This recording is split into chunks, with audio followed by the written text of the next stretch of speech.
you said India has one of the top two agencies in the world. There's RAW and there's the Intelligence Bureau, which is IB. Why did you say so? Indian intelligence is so good. They are very effective at being able to identify terrorist activities, threats to the homeland. And Pakistan's ISI uses terrorist tactics in India. They're blowing things up, they're killing people. Terrorists targeted tourists in Kashmir's Pahalgam. Pakistan harbors terrorism, hides terrorists, including Osama bin Laden. Osama bin Laden in Pakistan.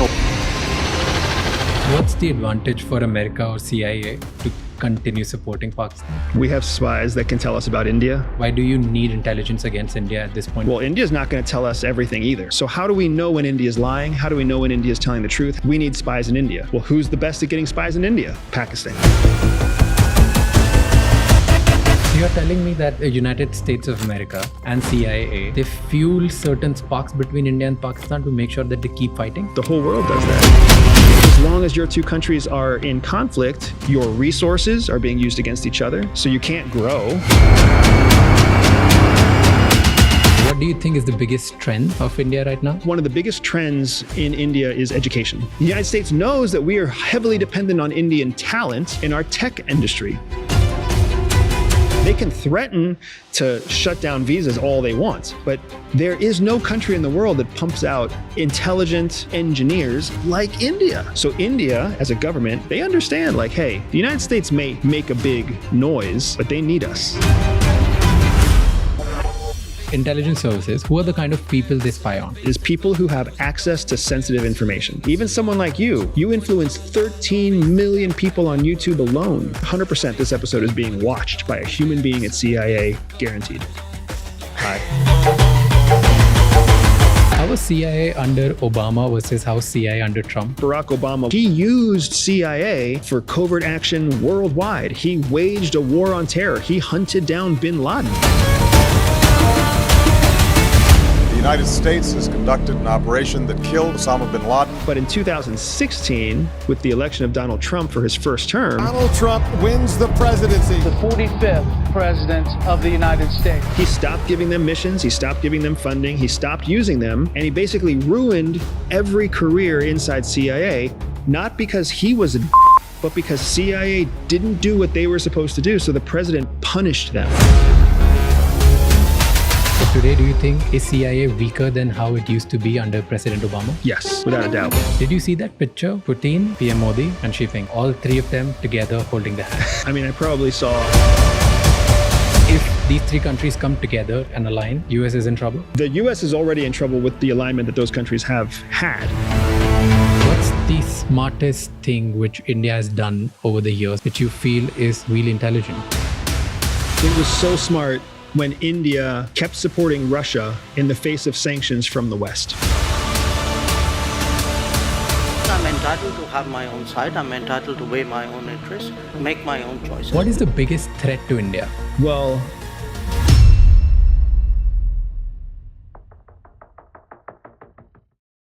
every week, me and my team, we work really hard to get information and people so that you can learn and become better version of yourself and actually go out and achieve all your dreams.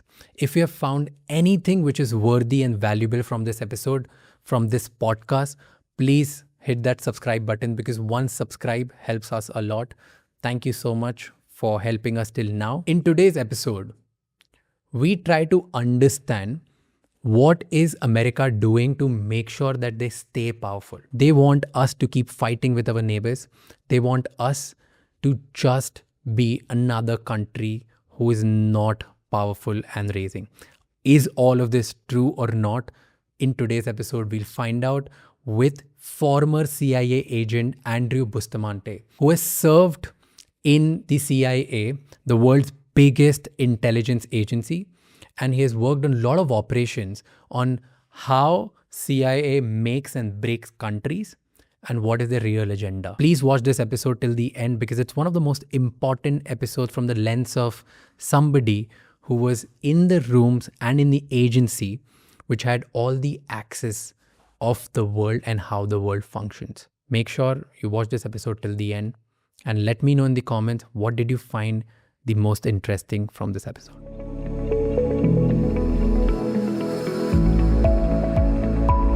Do you learn how to kill? You learn how to kill in two different ways. And again, the two ways that you learn how to kill have to do with the level of training that you receive. The first is called a non-intimate killing. Non-intimate death means you're not present for the killing. Imagine a drone dropping a bomb, or you setting a bomb and walking away, or sabotaging someone's car to explode, or dropping poison in a pill. Those are non-intimate killings. The person will die, but when they die, you're not there. Okay. Intimate killing takes more training, more experience, and that's more what you see paramilitary officers do, where they are holding the knife when they stab the person, when they cut their throat, when they hang them, when they shoot them, etc. Right? That's a very intimate version of killing. You need people to learn non-intimate killing first to sensitize them to the process of taking someone's life. You can't throw somebody into intimate killing and not expect them to have some kind of trauma. Even in the military, you see this in the United States, where they will show troops footage of combat, and then they will show troops footage of intimate killing, right? This person shoots that person. They'll show them body disposal. They'll show them surgery. They'll show them all sorts of blood and guts and violence to get them sensitized to what they will have to do when they're on the battlefield. And they do that in a way to prevent against post-traumatic stress disorder, PTSD. How did you get desensitized? So first, they started my career very much without killing. I didn't have to hurt anybody. And you travel the world, and what happens when you travel the world is you see how dangerous the world is. So I didn't have to hurt anybody, but you can see people hurting each other when you travel the world. When you go to China, when you go to India, when you go to Afghanistan or Vietnam or Cambodia, when you travel to Mexico, when you travel through Chile, you'll see pain. You'll see people with incredible infections on the street. You'll see dead bodies in the street. You'll see, people poisoned and defecating or vomiting. Like, you see terrible things that don't exist in the average American experience. And as you see those things over time, you start to build up a tolerance for the fact that human beings are just animals. That's the first step to being able to kill someone. Not seeing them as a person, seeing them as an animal, just a creature, just a biological mass, not any different than a wolf or a coyote, a bird or a deer. That was kind of the first step for me. And then after I could start seeing people as animals, then we started identifying that some animals keep you safe and some animals cause you harm. Right? And during my time especially, there was a focus on extremism, specifically Islamic extremists. And terrorists intend to do harm. They're animals that do harm. And the West, Americans and French and Canadians and British, we're animals that try to keep things peaceful. So what does a peaceful animal do to keep a harmful animal away? It hurts the harmful animal. So that's how I started getting migrated into more operations that were offensive in nature, not just intelligence collection in nature. And I started working in covert action and joint operations. And then we started building and planning operations that would use joint military equipment to execute operations against terrorist strongholds and terrorist organizations. And now when you see that you have a drone in the sky and you see the heat signatures of people on the ground, and then you give the order to fire the Hellfire missile or fire whatever bomb is being dropped, you see an explosion. It's a giant ball of red and blue and orange. And then it goes away and all those little heat signatures have stopped moving. And then you see more heat signatures move in because the military moves in to verify that everybody's been killed. And then thumbs up, mission success. And you give each other high fives and you move on to the next target. That's a non-intimate killing. But it's very hard to go from college to dropping bombs on people. So they have to walk you through a process. What's the most brutal training you underwent? The hardest training for me was cold exposure. And a lot of cold exposure training is married with first responder or field medic training. Because when you expose somebody to cold for long periods of time, their body starts to react. And it's a perfect opportunity for you to also practice medical triage. When do they need fluids? When do they need covered? When do they need to stop the exercise? And I'm not a very big guy, so I get cold very quickly. And when I get cold, my whole body wants to stop working. My brain wants to stop thinking. My body wants to start shivering. I can't keep my hands still. And going through that training was brutal. It was very difficult. What was the training like? I remember being there with other people who were unfazed by the cold. I've met people who can feel the cold, but they can mentally ignore it. And it's just incredible. And you see how different everybody is. And I think the reason that I'm calling it brutal for me is because it showed me how weak I was in one specific area. And that's a humiliating feeling to discover how bad you are. What's the training that probably you didn't find hard, or maybe even you didn't even go through that training, but something that you've heard of which happens in the CIA and it's like really brutal, it's dangerous, and something that you would never want it to happen?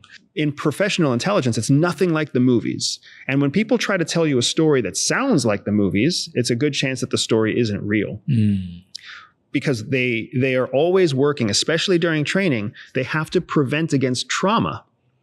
And if you just think about that simple thing, you have to prevent against trauma during training, because if you traumatize someone in training, they're a broken operator. They'll never be able to operate in the field. So it's like building your house and breaking your window when you're building the house. What's the point? You have to replace the window. So much of training is very controlled. It's very, it's watered down in a way that it isn't scary. It isn't traumatic. It's challenging. It's difficult, but it isn't traumatizing. So we had to go through advanced interrogation training. How to give advanced interrogations, how to receive advanced interrogations. But all the stuff that you see in the movies about people being slapped, and I think there's a James Bond movie where they have a chair and his testicles are cut out of the chair so they can hit his balls underneath the chair. Like, that's not the stuff that we train on, because that's very, very unlikely to happen in the field. It's not realistic. And if you were to train someone that way, you would ruin them. You would traumatize them, or they would come out of that and they say, fuck this, I'm never doing this job. So you have to counterbalance the two. I say that because I want to make sure people understand that when you use the word brutal, most training isn't brutal. The real world is brutal. Training is not. Training is difficult and challenging to prepare you for a brutal reality. You said you went all around the world and you saw how dangerous the world was. What's the most dangerous thing you saw? So I remember being in South Asia. And there are these gangs of kids in South Asia that you think that they're just beggar kids. You think that they're just like homeless kids begging, but they're actually all managed by an adult who's almost like a pimp or a manager for the kids. And their job is to go out and beg from tourists, beg from locals, bring their money back, give it to their master, and then their master gives them food, right? Because the kids can't use the money without the master. And the master is in control of the food, which is what the kids really want. Well, sometimes the master also coordinates with gangs. So then the kids can actually go out and funnel people into an alleyway, or they can get people into a group. And then a gang of adults can come up and actually mug the people. And I've seen this in Africa. I've seen this in South Asia. And it's a very scary thing because the people who are being rounded up don't know it's happening. So here's 20 laughing, giggly kids who all come out of like a corner, and they'll put 5 tourists into a circle. And the tourists are like giving away dollars and giving away candy or whatever else. And then you'll have this group of 7 or 8 adults come out with knives, tire irons, poles, axes, whatever, and they will mug the adults. And they'll take their watches, take their passports, take their credit cards, take their money. And if anybody tries to resist, they make an example out of them. So somebody says, hey, you can't do this. And they hit him over the face with an axe. And then all of a sudden he's got a big split in his face. And I watch this stuff happen all over the world, but particularly in third world countries. I watch this stuff happen. And the hardest thing is you're trained not to intercede because you're in that country illegally. You're there undercover. Now your passport is not yours. Your driver's license not yours. Everything's fraudulent. So you can't get involved, because if you get involved, you're going to have to do a police report. You might get interrogated. You might get questioned about what you saw, and none of your cover is going to hold up. So you watch these things happen to innocent people. Sometimes you watch them happen to people that you don't like anyways. I've watched Russians get mugged in foreign countries, and it doesn't make me feel better that they're Russian. right? It makes me still feel like they didn't realize what was happening to them. But let's try to talk a little bit specific about India. Okay. Because you went on record and you said that India has one of the top 2 agencies in the world, right? There's RAW and there's the Intelligence Bureau, which is IB, right? These are the 2. Why did you say so? So what made you say so? Because people don't realize it. And part of the reason people don't realize how good Indian intelligence is because Indian intelligence is so good. The Research and Analysis Wing, RAW, is a very close collaborator with the West. They are very effective at being able to identify terrorist activities, threats to the homeland, counterterrorism, counterintelligence. And that capability is largely informed because of their relationship with the West, with the French, with the British, with the Americans, with the Germans, the Canadians. So there's this close partnership between Indian RAW and Western intelligence. And that gives them the best resources and gives them the best training, but it also gives them access to all the intelligence capabilities of those Western services. That said, what India is the most focused on is Pakistan. So almost all of their efforts are really focused on countering Pakistan, which makes it simpler for them because they don't have to look at 160 other countries. They only have to look at one. They will look at China because China is a growing threat. They will look at, other countries in the region, and they'll keep an eye on factions inside India that are working against the government, but their primary goal is Pakistan. And Pakistan's primary intelligence service, the ISI, uses terrorist tactics.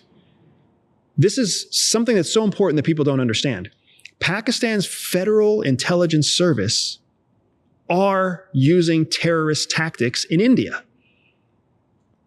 They're blowing things up. They're killing people. They carry out atrocities that the United States deems illegal, that the UN deems illegal. But it's so delicate with Pakistan that people continue to cooperate with them. Why? It was the West that really caused the division between India and Pakistan in 1947. It's important. It's not like India and Pakistan always hated each other. India is primarily Hindu and Pakistan is primarily Muslim, and the British really came in 1947 and decided, hey, here's the Muslim part, we'll call it Pakistan. Here's the Hindu part, we'll call it India. And then ever since then, there's been conflict because you can't divide a country based on tribal alliances like that. So much of the animosity between Pakistan and India happened because of the West. It didn't happen because of them. From that animosity, they had to lean into their own strengths. Pakistan's a small country with very few natural resources. India is a large country with a great deal of natural resources. So as India built its commercial enterprise, Pakistan had to lean into its Islamic roots and rely on partners in the Arab world to keep it alive, to help it build its infrastructure, to help it build its own economic base. So what that means is India became independent. They became Indian. Pakistan became Arab. They didn't identify as Pakistani as much as they identified as Muslim. And that's a big part of what we see now, because now, 70 years later, India has a national identity as Indian. Pakistan has a national identity, but it doesn't trump its religious identity as Islamic. So they will use tactics that are being used by all across Islam, including Islamic fundamentalism. But India refuses to use fundamentalist tactics because it identifies as a nation first. That's also why India is the preferred nation over Pakistan worldwide. And I understand that's going to make Pakistanis pissed, but the truth is the truth. People see the value of India. They don't see the value of Pakistan. People understand India is a commercial, growing, entrepreneurial, manufacturing hub, tech hub of the world. Pakistan is not. Pakistan is just a strategic geographic ally that sits between the East and the West. You go back to the global war on terror. Pakistan harbors terrorism. It hides terrorists, including Osama bin Laden. It lies to its allies. It's a complicated, difficult place that also has nuclear weapons, right? India is trying to become first world. India is trying to establish and grow itself as a competitor to the Chinese and to the United States by making itself an ally to the Chinese and the United States. But there is no comparison between India and Pakistan on many, many levels.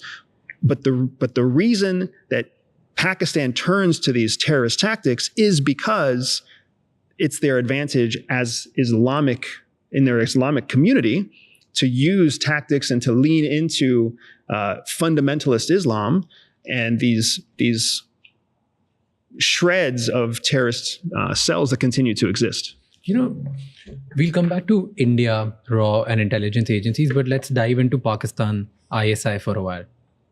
ISI and CIA also hold a relationship.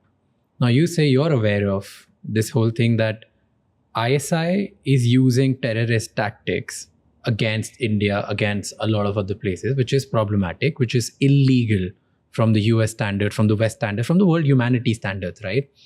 Still, you have a complicated relationship. Still, people support them in some sort of way. Why? Why would they do so? The fact that you call it a complicated relationship is exactly right. And the answer is in that definition. Pakistan also has incredible access into the Islamic world, into fundamentalist Islam. So while they may try to harbor terrorist activity directed at Afghanistan, directed at India, they don't want to harbor terrorists that are hiding there from Saudi Arabia, UAE, Bahrain, Qatar. They don't want to harbor other terrorists. So they have a very robust counter-terrorist capability. Their people are trained. The United States, the British have trained Pakistan to find and counter terrorist activity in Pakistan. The problem is Pakistan doesn't share all of what they know. They only share a portion of what they know. And what they share is valuable enough that the West continues to cooperate with them. The other thing is Pakistan doesn't trust the West because, again, Pakistani identity is heavily tied to being Islamic. So if their primary focus, if their primary identity is Islam first, well, the West is not Islamic. The West does not believe in Islam. The West does not predominantly follow Islam. So there's always this distrust on a religious level, which is a distrust on an ideological level. And then, of course, Pakistan remembers that it was the West that split the continent between Pakistan and India. So there's this inherent kind of animosity towards the West. So they help just enough for the West to reward them with money, training, resources, military equipment, etc. And Pakistan generates enough revenue that it can buy Western weapons. Because you specified an incident with Osama. So CIA didn't share any intelligence with Pakistan because they were afraid that ISI would leak it. But at the same time, for 20 years, they were getting a lot of intelligence and working together against Al-Qaeda, right? So there was like, at one point you try to not share things because it's illegal, it's some sort, you understand that they support certain terrorists in some sort of way. And then at the other side, you share intelligence. And still till date, there's no clear, are they ally or are they an enemy? Are they doing right or wrong? Are they good for the world, bad for the world? Like, we need to take a stand at one point, right? That's the average person's thought, is that you have to take a stand. That's not the way that intelligence works. That's not the way that the government works. Once you take a stand, once you make a statement, then you are at risk of being a hypocrite.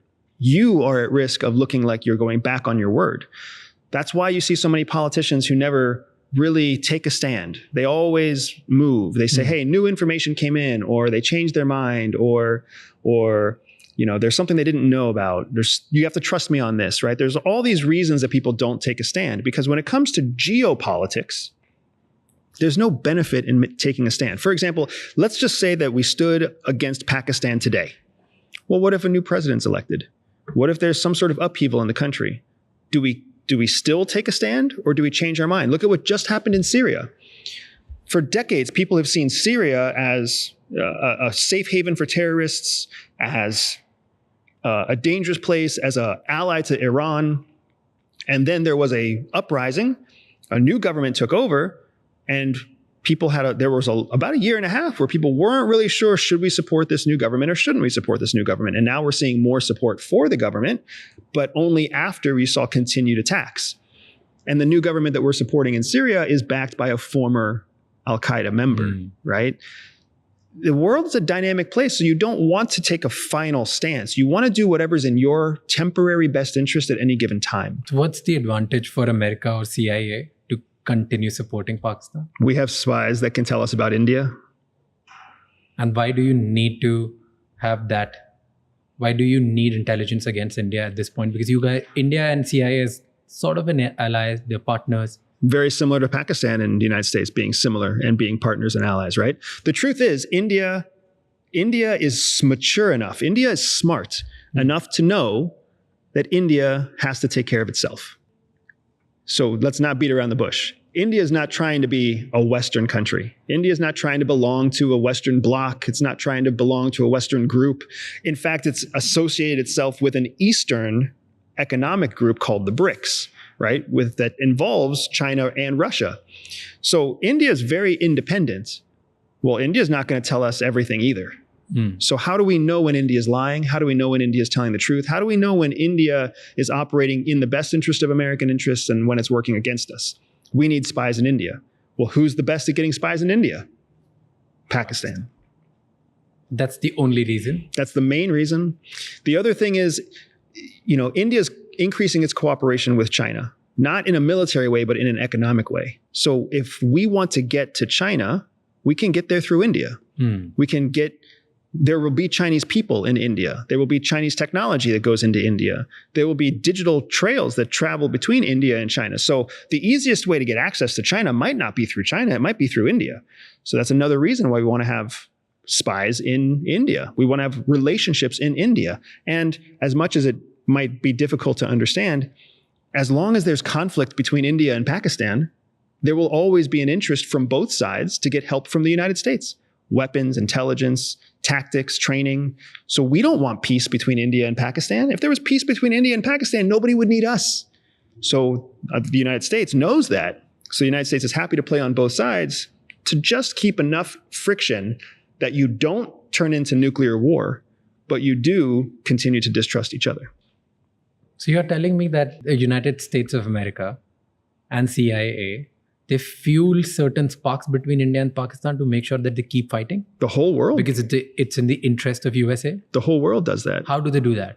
So part of it's covert influence, part of it's political kind of... Give me specifics. Like how does this happen? So there are, you've got social media in India. You've got newspapers, you have TV channels, you have billboards, you have politicians, right? So all the first world countries, the United States, Russia, China, North Korea, Iran, Saudi Arabia, UAE, we're going to fund both sides, both the pro-peace side and the pro-conflict side.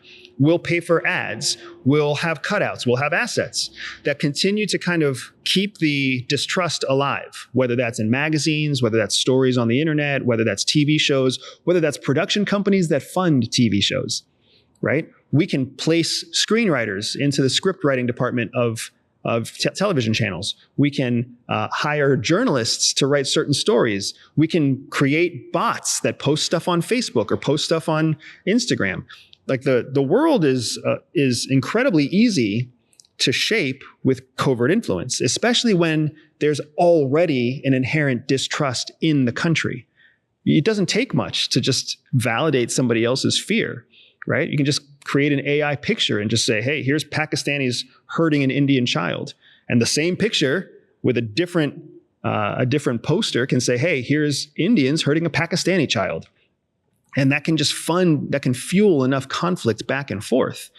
And that's what more nefarious countries, Russia and China, would absolutely take advantage of doing that kind of operation. Whereas what the United States would do is more sophisticated. It would only give certain intelligence to Pakistani intelligence that shows like egregious activities in India. And it would hold back other intelligence. And then it would give India intelligence about egregious activities in Pakistan, but hold back other intelligence.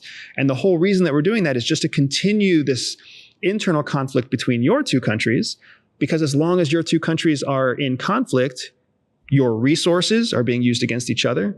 Your attention is being focused on each other. Your economies are both being depressed. So you can't grow because your GDP is being focused on military and intelligence activities, you're manipulating geopolitics the same way that you manipulate children in a playground, right? Hey, Johnny doesn't like your hair. Hey, Jimmy thinks your mom is stupid. And now all of a sudden, Johnny and Jimmy are fighting. It's fucked up, but it's how the world works. It's how the world works. What do you think the world's going to be better if we just let everybody grow? If we just let everybody have a fair chance? If we just let everybody try to become the biggest and the strongest? No, because as everybody gets bigger and stronger, there is more conflict. Inevitably, big, strong people run into other big, strong people, and they want to know who's the bigger and the stronger. There will always be a limitation of resources. This is economics 101. You can't have everyone succeed, right? The Bible in the Christian faith, the Torah in the Jewish faith, the Book of Mormon in the Mormon faith, right? The Buddha in the Buddhist faith, they have all taught us there will always be suffering. Human beings will make each other suffer. You can't fix it. You can only prepare for it. But we have been sold this idea of fairness and equality. Fairness and equality is what you feed children when they're in school to make sure that they grow up to become adults that work quietly in a factory. In real life, you should know this more than anybody. There is no equality and there is no fairness. You either have it or you don't have it. You have the network, you have the money, you have the power, you have the vision, or you don't. And when you have it, you don't give it away. Do you think this is just because of economics and you don't want everybody to grow to keep the world in a peaceful way? Or is it just America's play to control the world? And they just want to keep being at the top. They want to rule. They want to maintain their position. And they don't want anyone to challenge them in any sense, any form or way. It's a great question. It's not America, because it's a strategy that existed long before the United States. Before the United States, there was the British Empire, there was the Ottoman Empire, there was the Soviet Union, there was the Persian Empire. Like, it goes back. There's the Aztec Empire, the Incan Empire. We've learned as human beings that you need to create an economic benefit, whether that's agricultural, whether that's technological, whether that's informational. You need to create an economic base, power structure, and then you need to use that power as leverage to protect yourself, and then you grow more power to protect yourself even further, right? It's kind of like when you build like a hill out of dirt. One scoop of sand creates a small hill, and then you have to scoop more sand to create that hill. But eventually your hill gets so big that your sand starts to fall into the holes that you were digging. So you have to dig holes further out. And further out again, and further out again, because you have to pull in resources to make your hill big. This is how the whole world has always worked. It's just that up to World War II, it was never global, right? Prior to World War II, you had a strong country in Asia, a strong country in Latin America, a strong country in Europe, a strong country in North America, and we were all kind of segregated. We were all different, but we had to ally during World War II. We had to start sharing resources during World War II. UK is getting bombed. America's not getting bombed. So America gives its money and weapons to the UK to protect it. The Soviet Union is trying to fight a war, but it's running out of resources. So the United States and China support Russia in World War II. And the same thing's happening across Europe, right? The Nazis are pulling resources from every country that they attack to consolidate resources to build a bigger pile of sand. So the strategy that America is using now is no different than the strategy that the world has been using forever. And if America is no longer the leader of the free world, some other country will have the next biggest sand pile, and they will continue to draw on the same process. So how America maintains a superpower now? What are they doing? What are the ways they're trying to control and maintain the power that they have? The chaos that you see in the United States right now is because the United States is trying to answer that very question. Donald Trump, our current president, and our previous president, President Biden, had two very different ideas of how we are going to secure the United States. What I don't know, and what we're all going to discover with the next election cycle, is whether those ideas are personal to the president or whether they're based in the party. Is it that the Republican Party, the conservative party, thinks one way, and the liberal party, the Democratic Party, thinks a different way? Is that what's driving us? Is that what's driving the chaos? But in the case of the United States, what's driving all of the chaos is for sure this question of how do we maintain our superpower status? Donald Trump believes we need to carve out our technological advantage. We need to put tariffs on other countries because we have all the money. And if we put tariffs up, then they have to work with us if they want access to our money. He believes we need a stronger military. He believes that we need to essentially tax everybody else in order to have access to our market. That's what he believes. That's what he's trying to carry out. And there's part of the American population that doesn't agree with that. But there's another part of the American population that does agree with that. Joe Biden, and before him, Barack Obama, believe that the way the United States maintains its superpower status is with diplomacy and positive relationships. We should be attractive to other countries so they want to do business with us. We should help the countries educate their own population. So we give visas so that Indians can come to the United States, learn a great education, go back to India and make India stronger. Because a stronger India is better for the United States. Because Joe Biden and Barack Obama still manipulated India behind the scenes.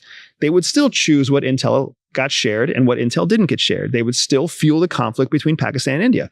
We understand as the world superpower that it benefits us when countries can stand more on their own but are still dependent on the United States. So you've got President Biden, President Obama trying to make the world dependent on the United States quietly. You have people like President Trump trying to make the world dependent on the United States very obviously. Okay, let's go to the specifics of how US is trying to do this whole, like how US is trying to play this whole game and how are they maintaining their superpower.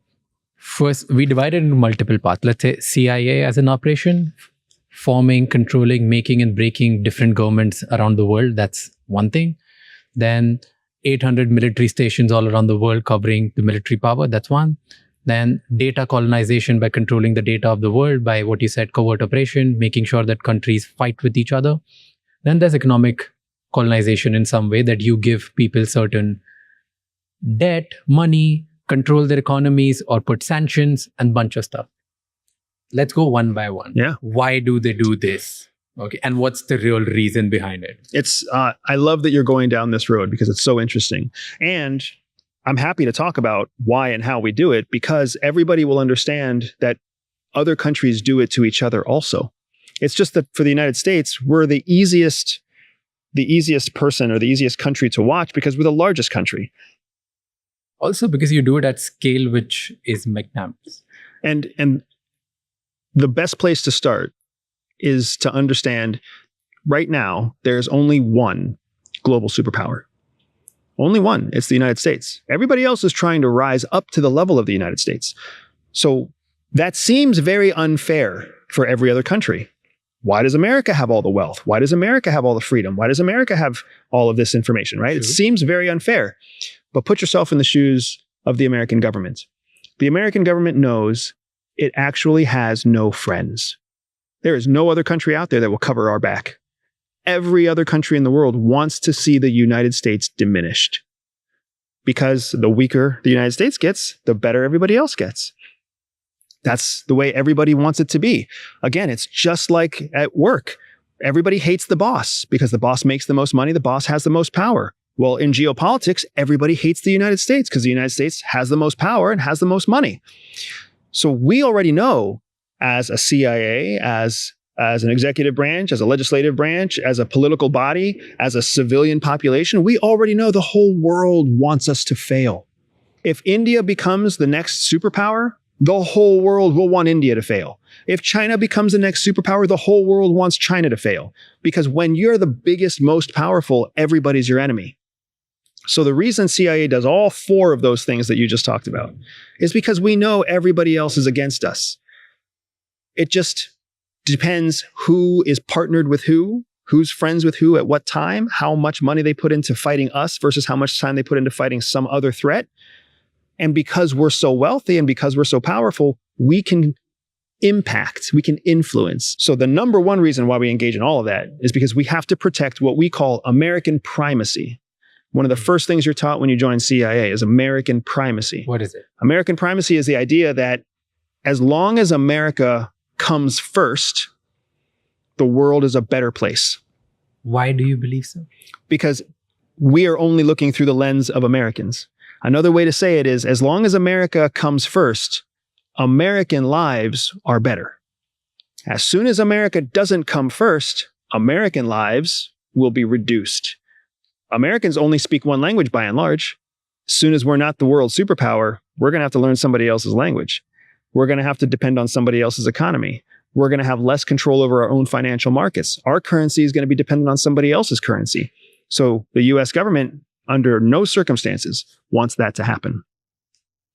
What's something that you guys do to maintain the influence or increase the influence, which probably people like me don't know about?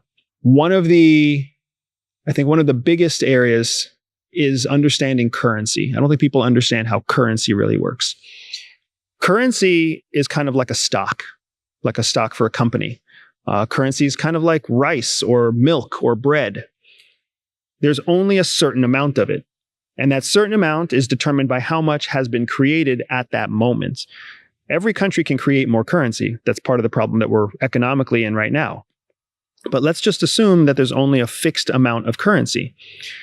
If there's $100 on the table right here, every one of those $100 is worth the same amount.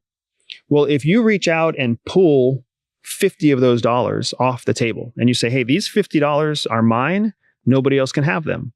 Well, for the rest of us in the room, the remaining $50 just increased in value because there's $50 that none of us are going to get. And the rest of us have to split whatever's left. How do we get it? We have to start grabbing and reaching for it and taking it as quickly as we can. And then at the end of that day, somebody's going to have $10, somebody's going to have $2, somebody's going to have, $25. So it's not equal. Well, now if you take your $50 and you put $5 more on the table, we're going to fight for those $5 extra, which means that, and we're going to fight harder than we fought for the previous 50. So that means that $5 that you just put on the table are worth more than any of the other dollars that were on the table. And then once we fight and bleed over those, you might put out $2 and we're going to fight over those even harder. You're literally controlling the value of the money. Even though empirically the money is all the same price, you're actually creating the perception that the money is worth more because instead of having $100 to choose from, now we only have $5 to choose from. The United States does this all over the world. We do it with the US dollar because sometimes we put more US dollars in the market, and sometimes we take them off the market. But we also do it with other currencies. If we want to increase the value of the yen, we'll buy a bunch of yen, which is going to make the UK buy yen and France buy yen and China buy yen, and the value of the yen goes up, and then we sell. And now we buy more US dollars back with the yen that just went up. And then what does everybody else do? They sell their yen to try to recoup their costs. We were the only ones that did this for a long time. But then China started to mimic us. And now you see China doing the same thing with their renminbi that we do with the US dollar. With a major difference being that the United States has different divisions of government that control the value of the US dollar, where in China, only one government controls everything. So they can literally say the renminbi is worth more at the snap of a finger. And then everybody reaches in and buys it. So we manipulate currencies just like people manipulate stocks, just like you and I would have manipulated the dollars that were on the table. We've been doing it forever. I think people know to a certain extent that it happens, but maybe they don't realize how easy it is to impact entire national governments. We can make every person in India wealthy overnight if we chose to. We could make everybody in Pakistan wealthy overnight if we chose to. So we choose instead to make them systematically poorer. Here, we're going to make your currency worth less simply by putting it back on the market. And then nobody else wants the currency either. So now your economy goes down until you sign an agreement with us to help us in this certain policy area. And then we're going to buy your currency back off the market, which is going to increase your national wealth, which is going to make everybody happier. That's what you see with the tariffs that Donald Trump put out there. The tariffs are just there to make your money worth less because you have to charge more for the same product. And then nobody wants that. So the government officials don't want you to suffer. Your government doesn't want you to suffer. So they have to go negotiate with the president. And what does the president want? You're going to buy your technology from America, not from China. Okay, fine, we'll sign that paperwork. And now your tariffs get lowered from 300% to 37%, right? See, US dollar is equals to controlling the money of the world. And that is why everybody wants the US dollar. And people have understood this, especially countries like India, Russia, China, they've understood. And there's a massive thing going on, which is called de-dollarization. Mm-hmm. The world is understood. And that's why now India wants to trade in their currency, China wants to trade in their currency, and especially after more incidents like the petrodollar conspiracy and the entire thing, people have understood not to buy oil anymore in US dollars, because that's the most expensive thing that people are buying all around the world. So now that people have understood dollar and they're saying and refusing to not choose dollar, do you think that this stance and this self-awareness will eventually lead into the change of world order? Because in instances which something which was not possible 20 years ago, like dealing in oil with your own currency, is now getting possible. Mm-hmm. India does that, China does that, Russia, I'm sure, is doing that as well. It's a great point. And de-dollarization is a fantastic example of what happens when the United States and other countries start to abuse the currency. Now, like you said, the world has woken up to the fact that the dollar is a controlled, manipulated currency. So how do we decouple from the dollar? Because as long as you're reliant on the dollar, you will always feel the effect of what the United States chooses to do. The only way that you get to be independent is if you take yourself away from the US dollar. Yeah. And even economists in the United States all agree the dollar is dying. But just because something is dying doesn't mean it's dead. Just because it's slowly declining doesn't mean it's going to go away. Doesn't mean it may not rebound and come back in popularity again. Because what the United States benefits from right now is there is no other currency that is comparable to the dollar. If there was, people would have been able to abandon the dollar quickly. But they can't. The euro is strong, but not strong enough. The renminbi is popular, but not popular enough. The yen is historic, but not historic enough. So people still rely on the dollar. If anything, they've moved from the dollar into precious metals. They've moved into gold. They've moved into silver. They've tried to move into blockchain currencies, right? Cryptocurrencies like Bitcoin and Ethereum. They're trying to find alternatives, but nobody trusts the alternative as much as they trust the US dollar. So the decline of the US dollar has been happening, but slowly. That's what you see the American administration trying to fix. Donald Trump doesn't want the US dollar to decline. He wants it to be strong. All of his wealth is also in US dollars. So he needs to find a way to make people faithful to the US dollar again. He thinks he can do that by changing regimes and bombing across borders and making threats that eventually the world's just going to stop trying to decouple from the dollar. The Liberal Party of the United States, the Progressive Party of the United States, thinks that we can do it by being more reliable and more trustworthy, because they know that to change from the US dollar to something else is very risky and very expensive. What do you believe? The change in the world order is coming or no? I think there's a change in world order coming. I think we're already seeing a change in world order. I think that 10 years ago, the world was unipolar, meaning it had one superpower and everybody fell under that superpower 10 years ago. Mm-hmm. Now it's a bipolar world. There's an Eastern power and a Western power. That Western power is still led by the United States. And it's still very ideological, meaning it's very focused on democracy. It's very focused on equality. It's very focused on, gender rights and work rights and taxation and representation. But then there's the other half of the world, the Eastern half of the world, that's very pragmatic. They don't care about your ideology. You want to have a democracy? Fine. You want to have an autocracy? Fine. You want to have a monarchy? Fine. What matters to the East is that we have economic trade, that we all work in a way that makes us all wealthier and richer and more stable. That practicality is a very strong, very attractive alternative to what has historically been the United States forcing its ideology upon everyone. The United States has fought more wars and lost more wars over its ideology than it ever did before. Vietnam, failed ideology. Gulf 1, Gulf 2, failed ideology. Afghanistan, Iraq, failed ideology. We haven't been able to export democracy at the tip of a sword. And we keep losing these major conflicts because of it. I understand that the governments say that we won. All the soldiers know we didn't win. But this practical, pragmatic approach that was originally started by Brazil, Russia, India, and China has now grown.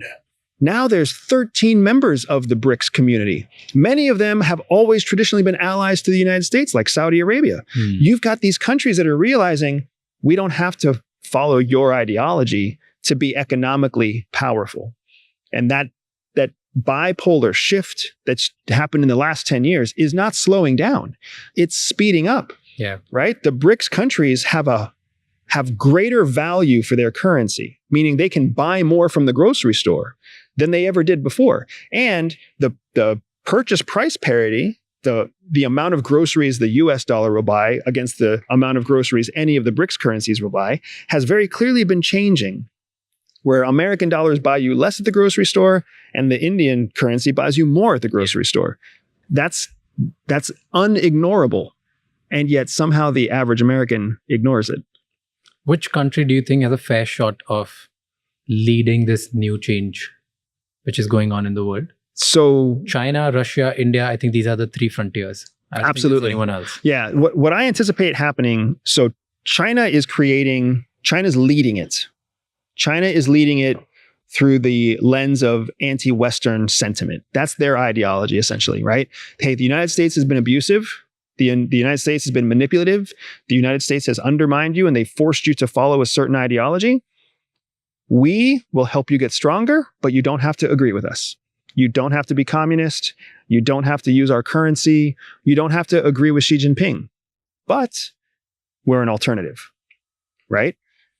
China's leading the charge because it has the wealth to compete against the United States. It has that wealth because it stole technology from the West. It has that wealth because it was focused on growing its military and growing its telecommunications infrastructure while the United States was fighting a war on terror. It didn't get that wealth organically, but that's kind of irrelevant. They did what they had to do, and now they are a power to be reckoned with. Yeah. But as that pragmatic world kind of grows, China will be less of a manufacturer. They'll be they'll be the head of the new body, but not the heart of the new body. So who will be the heart of the new body? I think that will be India. Because I think India is already poised to manufacture more. It's already poised to take in more investment than any other country because it's lacking in infrastructure. It's lacking in manufacturing base, but it's got an incredible amount of people, an incredible amount of land, and it has very flexible policy because Indian leadership, generation after generation, Indian leadership understands that to serve all Indians, it needs to be a very wealthy country. Yeah. Whereas China has the opposite. China doesn't think about serving all of the Chinese. It's planning to just let the old Chinese people die and just have a smaller population in the future. Xi Jinping doesn't say that outright, but you can see from their policy, they're not worried about old people dying. They're not worried about their social welfare system. They don't value family the same way that the Indian people value family. So India wants to be big and wealthy. China wants to be smaller and wealthy. The United States has already proven that if you have a civil war, you'll cut your population down by 30%, and now everybody's wealth goes up. So we've kind of set the standard for what China's trying to do, but that puts India in a position where it can benefit from both China and the United States, and India can 100% benefit from the conflict between the Chinese and the United States. Where do you see India? Do you see India supporting China or US if there was a war between US and China? I see India being neutral. I understand that inside India, the politics are very unpredictable, right? Very volatile. And that's because Indian people are very volatile, right? Like, I have yet to meet a calm Indian. It doesn't take much before they get very excited about something, right? So it makes sense that India and their politicians are so volatile internally, because externally, they're very consistent. They're very collective. That's one of the reasons that India continues to be a closer partner to the United States than Pakistan. Pakistan is not consistent. They have radical changes in their promises and their focus and their economics and their military stance. India doesn't. India is very steady, like a train, right? So if there's a conflict between the United States and China, India will serve both sides. India will be very similar to what Switzerland has always been. And I think India models itself off of that neutrality. So when the United States puts sanctions on Russia, India doesn't accept those sanctions. It will still do business with Russia if it's in the best interest of the Indian people. And the United States can complain about it all they want, but India knows, hey, if you don't want to buy it from us, that's fine. We have this whole other Eastern bloc that will purchase from us. And the United States goes, oh, well, shucks, we're going to keep buying from India anyways. The United States knows that we are heavily dependent on Indian talent in our tech industry. They can threaten to shut down visas all they want, but there is no country in the world that pumps out intelligent, scholarly, technologically inclined, mathematically inclined engineers like India. So Also English speaking. and also English speaking. So what are you going to do? You're just going to cut off that whole talent pool because of your ideology? No. So India as a government, and not just the current government, the previous government too, and the next government as well, they understand like, hey, the United States may make a big noise, but they need us. And India plays that. And they know the same thing's true about China. If you were still in CIA today and you were still active with the spy network and everything that you understand how United States work, how India works, how would you explain India to the America right now? Because India from 50 years ago was It's very different. Yeah. India today is very different. Forget 50, 20 years ago, India was different, and today India is very different. India used to be dependent on certain people or certain countries. Now we're not. India used to be very neutral. Now we still are neutral, but with our clear stance as well. Earlier, we used to not comment on anything. Now we are clear that Indian rights, Indian interests, national interests over anything in anyone's ideology. Indians have started calling out for the first time about the Western hypocrisy, about the games that United States have been playing with China, Russia, India, Pakistan. We say it out loud. Right. We are focusing on our economy. We're focusing on our citizens' interest. We're focusing on just us at this point. And that's why we're friends with everyone and we want to just trade. So today's India is different. Right. And we already spoke about RAW and CIA before, right? So we are in a much better position. How would you explain India to America's president right now? If I was director of CIA and I had a meeting with the president, I would say, there's all these countries in the world that are making noise to get attention.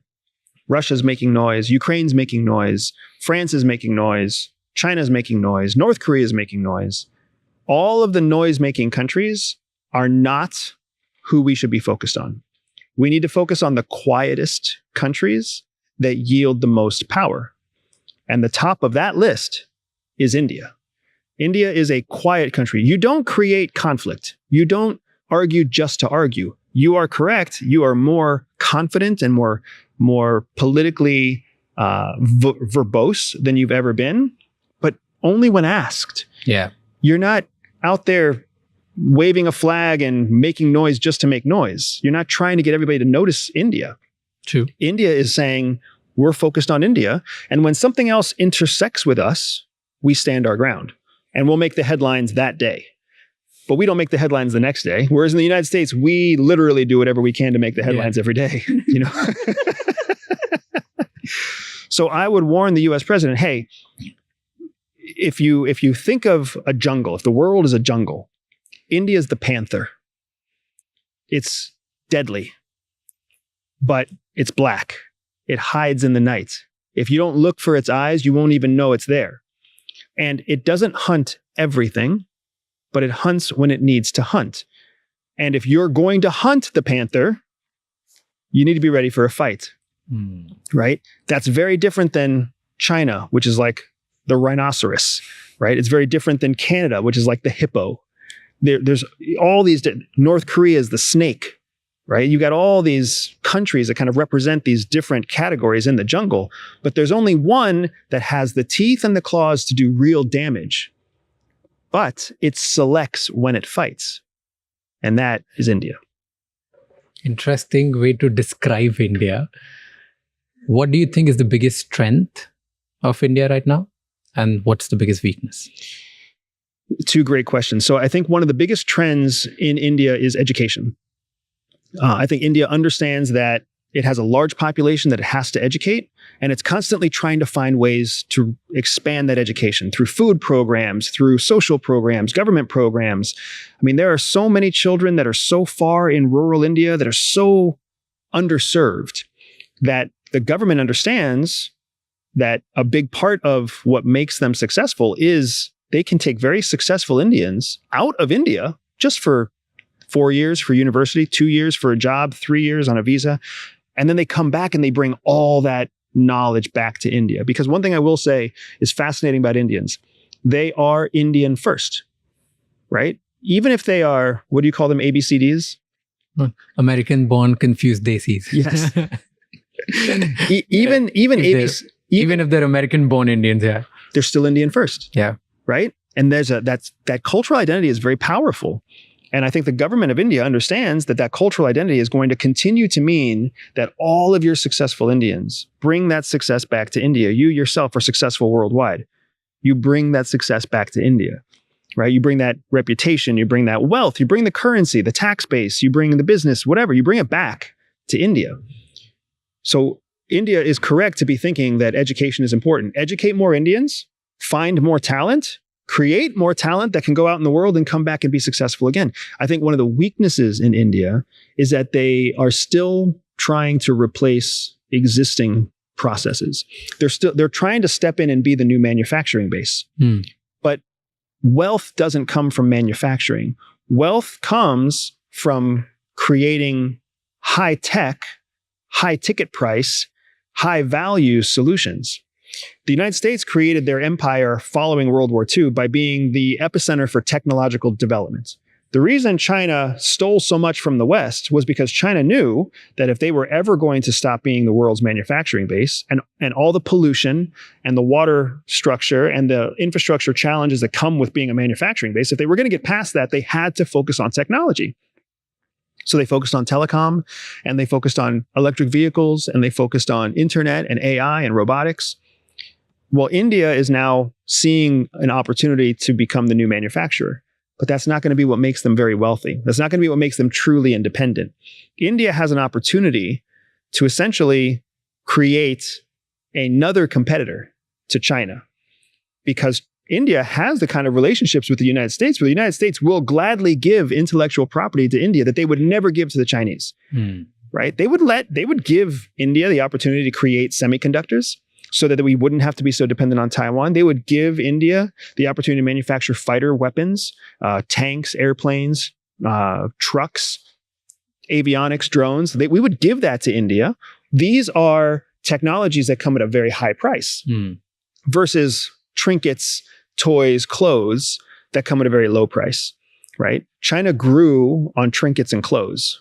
India was at the same time a competitor to China in terms of basic manufacturing, but India hasn't yet realized that it can skip a level. It can skip right to high-tech development by stealing from China, by bartering with the United States, simply by being an alternative, because the United States, above all things, doesn't want China to succeed. That's what America wants more than anything. So don't let China succeed. So we'll help India succeed if it keeps China from succeeding. I think China knows that, and that's part of why they have increased their offensive position against India. And I think India understands it's in the crosshairs of China. So they're trying to maintain friendships with everybody, like you said. But that's a vulnerability for India. If India doesn't take a chance soon, then it's going to be stuck as the manufacturing hub of the world for the next 30 years. The air quality is going to get worse. The water quality is going to get worse. Poverty is going to get worse. You're going to keep having more children than you can educate because you simply don't make enough GDP for everybody. You keep saying that China steals from America. In what ways? China steals from America in every way. Do you think TikTok is a way to steal certain things? I do. Why? I absolutely do. But I Why? think TikTok is more of a tool for influence than it is for theft. What the way that TikTok is used for theft is that the algorithm and the mass data collection is owned by the Chinese. So now they know what age groups are watching what content, what genders are being influenced by what messages, what gets the most likes, what gets the most dislikes, what geographic region logs in the most, what internet provider is used the most, how much time people on average spend on TikTok, which can be, expanded to how much time they spend online. Imagine if you wanted to do harm to a country. How useful is that information? How useful is it to know that there are more people using more hours of TikTok on a Verizon-based internet provider in Chicago than anywhere else in the country? How are you going to prioritize which internet provider you shut down first? Well, it's like, oh, this is easy. Let's learn how to shut down the Verizon internet server. Because if we can kill that one server in Chicago, we're going to shut down Chicago, but it's probably also going to shut down other parts of the country. That's what they get to learn. Oh, we can see that there are everybody talks about children, like 10 to 15 is what we all think of when we think about the influence that TikTok has. My concern is all the adults that are on TikTok. You know how many people recognize me from TikTok and I don't even have a TikTok account? People recognize me from TikTok because I'm on somebody else's TikTok feed. But the average person who uses TikTok, they don't realize that the content they're watching isn't always controlled by the personality that they're seeing. And they don't bother to look in the lower left corner to see who's actually creating the content. So how much influence do you have, not over 15-year-olds who have very little impact, but influence over 40-year-olds, 60-year-olds, 30-year-olds, 20-year-olds? How much of the challenge that America is going through right now culturally because of the social media age has been cultivated in part by TikTok, but in part by Meta, in part by all of the social media companies. We already know that 2016 elections were tampered with by the Russians through Facebook and through what was then Twitter. Like, they know this. So what are we doing about it? That's my answer to how is China stealing? Do I think TikTok is a tool? They steal the metadata, but then they use that metadata to create influence on the right networks. Do you also feel it can be a great spy tool? Because probably it's listening to your conversations, tracking your location. It's not a all of social media are phenomenal spy tools. Here's a major difference. People remember the 1960s and 70s when CIA would create its own technology. We would create the SR-71. We would create drone aircraft. We would create Stuxnet and blow up centrifuges in Iran, right? We would create technologies from scratch. So now some of the best technology that we use out there isn't developed by CIA. It's developed in the open market. It's developed by innovators and engineers. One of the biggest tools that the United States uses to create new technology isn't engineering, it's investment. We can invest in a new technology, and part of that investment means they're not allowed to share it with anybody else. So that's how we can stay one step ahead of everything, because the United States has become the tech innovative sector of the world. Explain me how you see RAW and CIA. Like, what are the differences? What do they do? How are they different in approach? It's a good question. And I would love to be smarter on RAW. We call them RAW. RAW. RAW, yeah. The research and analysis wing. If I'm happy to use the word RAW if that's what they're called in India. No, it's okay. But CIA is largely a human intelligence, centralized intelligence aggregator. So what that means is CIA is the primary intelligence service in the United States for collecting human intelligence, for going out and meeting with people and getting secrets from people and turning those secrets into intel reports that get condensed into analysis reports that get shared with the president. But it's only really for human intelligence. NSA does signals intelligence, DOD or DIA does defense military intelligence, and we have all these different intelligence groups that do all sorts of different things. Inside India, RAW doesn't really only serve one purpose. It serves multiple purposes. It has paramilitary activities. CIA also has paramilitary activities, but CIA's paramilitary activity is small. RAW's paramilitary are comparatively much larger. RAW also handles more than just humans. They handle SIGINT, they handle open source intelligence. They don't serve as the only aggregator of intelligence around all of India, whereas the United States, CIA is the central aggregator for all intelligence. CIA is what produces a daily report for the president. I don't know if RAW creates a central daily report for the prime minister. I don't think they do, but I don't know. So those are kind of some of the differences. CIA is very well funded, one of the best, highest funded intelligence organizations, government agencies in the United States. RAW is not one of the highest funded government organizations inside India. So there's a number of differences in those ways. Also, RAW's focus is on analysis. CIA's focus is on intelligence. And what I mean by that is RAW's focus is on producing something useful from multiple sources of intelligence. CIA is not necessarily focused on analysis, they're focused on the multiple sources of intelligence. They centralize the intelligence, and then from there, they try to create useful analytics or useful analysis of the intel. Where for RAW, it's in the name. Analysis is critical to them. And then, of course, the number of enemies. CIA is focused on the whole world, but the research and analysis ring, RAW, is primarily focused on Pakistan. Another fantastic difference between CIA and RAW. CIA, everybody knows about CIA. There's Wikipedia pages about CIA. You can find it in movies and television shows, but nobody talks about RAW, right? It's still either a secret because they've kept the secret, or it's a secret because India doesn't make noise. They don't want the world to think that they're good at intelligence. They want the world to think that they're bad at intelligence. So then they're constantly underestimated. CIA is the opposite. Do you think they're bad at intelligence? No, I don't think so at all. I think that India is one of the best countries at intelligence worldwide. Maybe they're not in the top 3. They're not like the Mossad, which always makes a big splash. They're not like CIA, which always makes a big splash. But they're very similar to the British MI6. British MI6 is very, very good, but nobody talks about them. You never know what they're doing, right? Well, India is a former colony of Great Britain. Where do you think RAW was trained? By MI6. So they're both what we call silent or quiet professionals. They're very good at what they do. They don't even leave a trace. They're more like Russia. When Russia carries out spy operations, by and large, you don't know they're happening. Yes, sometimes they kill somebody in public with a cyanide pill or with a poison umbrella, but not often.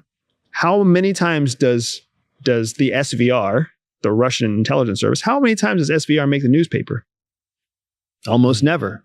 Neither does MI6, neither does CIA, or I'm sorry, neither does RAW. Who makes the newspaper all the time? Fucking CIA and Mossad. But that can also be a technique or a strategy. 100%. To just make so much noise so that people don't know what really is going on behind the noise. They don't know what you're actually capable of. They become afraid of you. We call this information warfare, right? Not covert influence, because it's not covert. It's very overt. But it still creates this information landscape where you're intimidating the world into thinking, well, if they can do that, what else can they do, right? RAW operates at a much, much lower budget than CIA. Does that, as a former CIA spy, does that bother you or does that impress you? It's impressive more than anything. Anytime people have effective national security on a small budget, that's impressive, considering what the United States spends on national security. But I also go back to the fact that India is really focused on one enemy. One enemy means that you only have to have enough budget to cover protecting you against one enemy. The United States has every enemy, like every country in the world is in some way, shape, or form an enemy. So we have to have a budget that covers every country in the world. What is the biggest threat to India?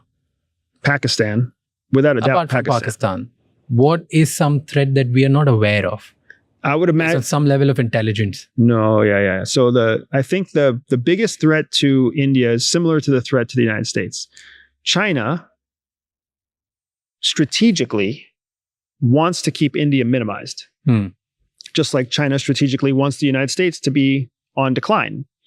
Because not only does China not want the United States to improve, it doesn't want any other new superpower to rise to compete with China. Because China knows what it's doing to the United States and it doesn't want to let anybody else do that to it. So it will partner with Russia to keep Russia down. It will partner with Iran to keep Iran down. It can suppress these economies. India is still independent.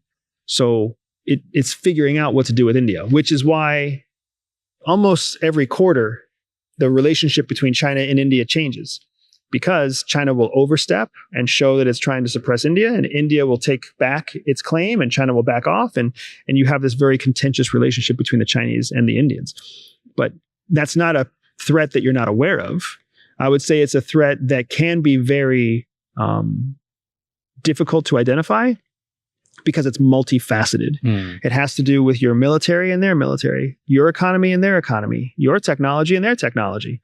Every time an Indian company uses a Chinese technology, that Chinese technology is capturing Indian data. And it's saving that Indian data and it's preparing to use that Indian data against India.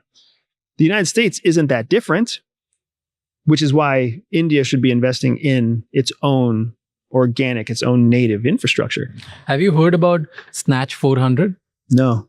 So there's an operation, according to reports, that India was able to snatch about 400 of people in Nepal, Bangladesh, and all around the world with just that kind of budget. Wow.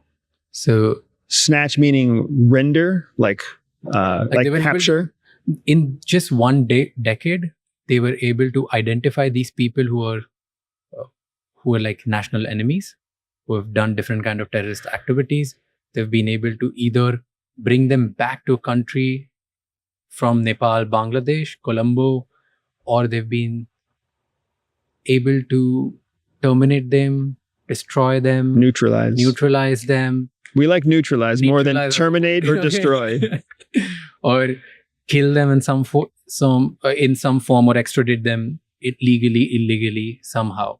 So they've been able to do that. That's like Mossad level precision. Well, yes, it's very impressive. But let's also make sure there's almost zero chance that RAW did that by itself. It's almost certain that they did that in concert with the United States or with the UK because they were going after terrorist targets. That's one of the big benefits for countries that are allied with the United States. It's one of the reasons so many countries, even though they don't like our president and they don't like our policies, they still cooperate with us because they know the United States helps other countries with their own national security issues. So you can, instead of spending your own money, you can spend American dollars to capture terrorists that are a threat to India. All you have to do is go to the United States and say, hey, we have a target. Here's where they are. Here's what they're doing. They're an Islamic extremist, and we know that you want to capture Islamic extremists. It just so happens that this Islamic extremist is planning an attack in Mumbai.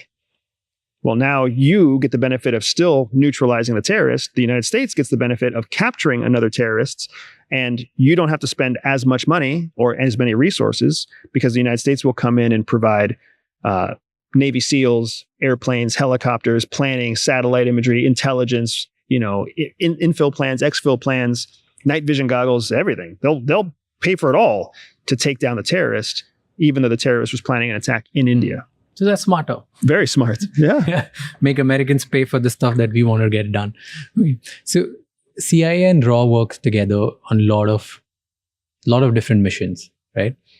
There are reports. I don't know how true that is or how false that is, because to validate the truthfulness in this whole matter is way above my intelligence and pay grade.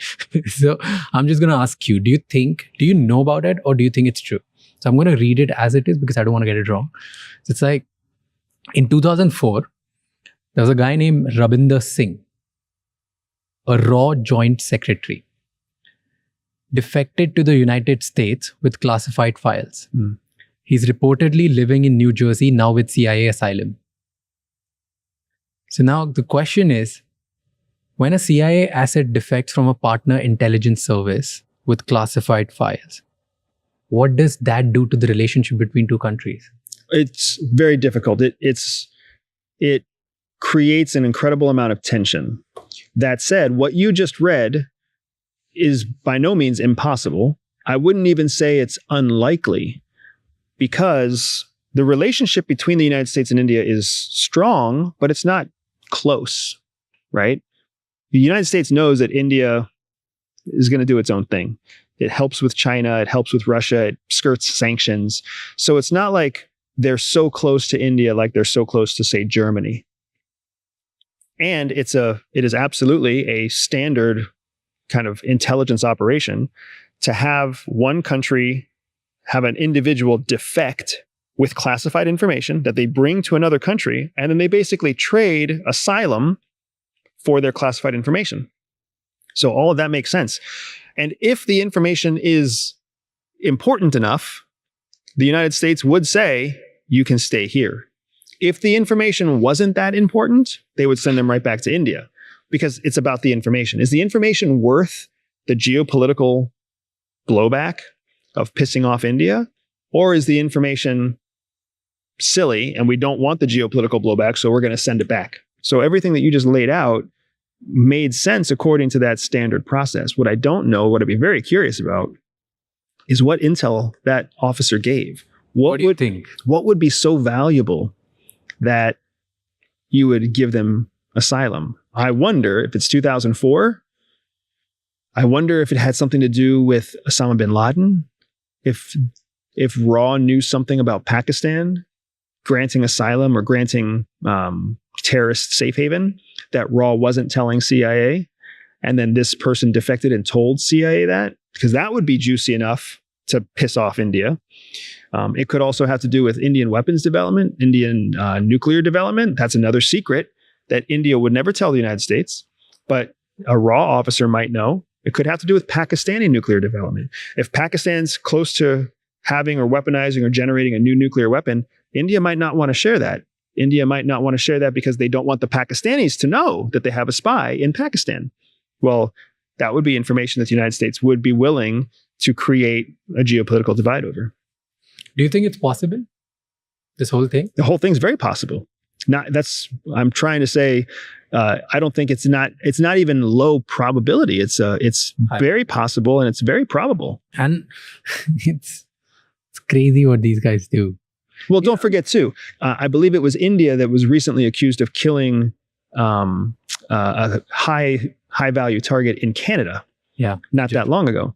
Talk about capability, right? That's India able to assassinate in Canada. That's impressive. That's Mossad level stuff. There's assumption, or maybe let's say Canada at that time, Trudeau, he accused India of killing Niger. How true or false that is. But according to the Five Eyes intelligence, right? These are like 5 countries who share their intelligence report. They don't do intelligence operations on each other. That's what they say. Correct. Right? UK admitted that they heard something and they had the information about this conversation. So probably if UK heard, US also knew this. Right? Then why didn't they share it with Canada? Why didn't they talk about it? Chances are Canada also knew it. Then why are they now creating a fuss about it to say as if India did something wrong? Because if India did it, we are assuming that India did it. Yeah. We don't know that yet. If anybody was planning an assassination in your country, if it's not against your citizen, then you handle it differently, right? If there's a threat of killing a Canadian citizen in Canada, then the Canadian government is going to reach out to the citizen who's in danger, but they're also going to try to apprehend the person who intends to do harm to their own. If you're not a Canadian citizen, it's a whole different level of effort, because think about how much time and how much money, how many Canadian tax dollars would be spent protecting a non-Canadian inside Canada. That's how the intelligence world works. It's so sad, but it's so true. If you are the target of an intelligence operation, you're fucked. You can do nothing to stop it. You're done. If they want to kill you, if they want to arrest you, if they want to shut down your business, if they want to take your money, you have no chance, because they have every power, every resource, every gun pointed at you, every satellite pointed at you, there is nothing you can do to stop an intelligence service that's targeting you. Any intelligence service. Any intelligence service. I don't They care if wanna it's the kill you, they'll do it. Nigerians. They'll do it. Who do you think they're spying on? India? Who are like intelligence services? Who are the kind of people they spy on? The primary kind of rubric for intelligence is people who have access to sensitive information. So if you don't have access to sensitive information, you're already off the list. So all the waiters and the waitresses and the veterinarians and all the, dentists of the world, they're all off the list because they don't have access to sensitive information. Then inside of sensitive information, what intelligence services are really focused on is sensitive information of a national security element, meaning how do you maintain your national security, or how do you degrade another country's national security? So now when you look at that rubric, it gets even smaller. Accountants are probably not on that list. Neurosurgeons are probably not on that list. They both have access to sensitive information, right? Bankers are probably not on that list. Engineers are probably not on that list. Computer programmers are probably not on that list, even though they all have access to sensitive information. Their sensitive information is not of a national security concern. So what intelligence services want are the people who can reach into the way that a country defends itself or the way that a country attacks another country. That is still pretty significant. That's broad because there's cybercrime, there's military conflict, there's intelligence conflict, you've got financial crime and financial activity, organized crime, cooperation between countries, trading of science, trading of medicine, biological, chemical, weapons of mass destruction, nuclear capabilities, energy infrastructure, economic espionage, industrial espionage. There's lots of ways that one country protects itself and degrades another country. Even someone like you influence 13 million people on YouTube alone. Do you think I can be the one on their radar? You're absolutely on their radar. You're for sure. I would be surprised if Indian intelligence doesn't watch you. I'd be surprised if UK intelligence doesn't watch you. I'd be surprised if American intelligence doesn't watch you. Somebody has your name on some list somewhere, and they're either collecting and watching your content with a human being, or they're collecting and watching your content with a bot or an AI, so that they can wait and see when something happens that's out of the ordinary. This episode, 100%, this episode is being watched by a human being at CIA, guaranteed. Hi.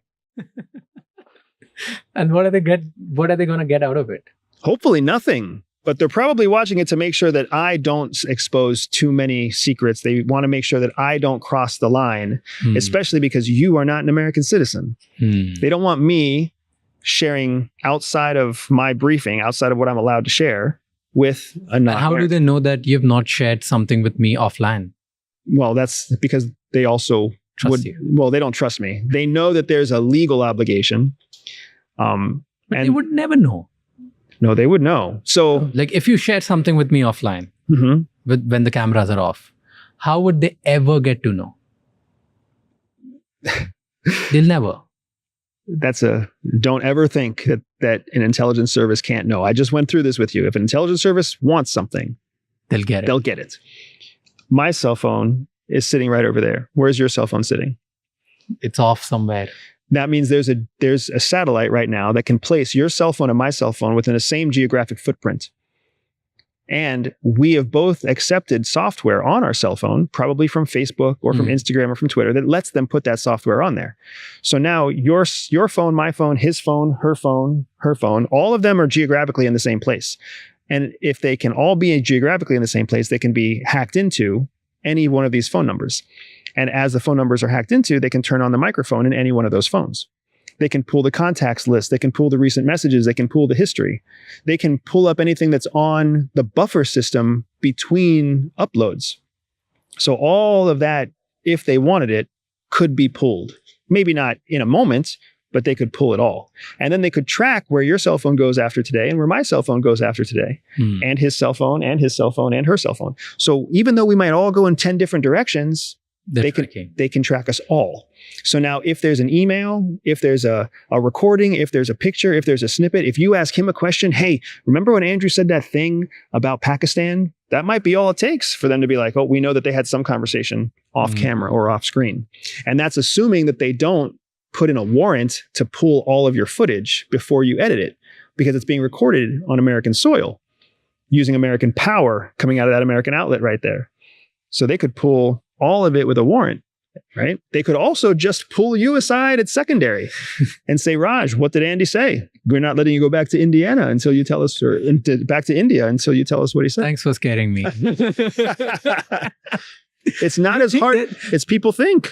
Do you think they're capable of character building as well?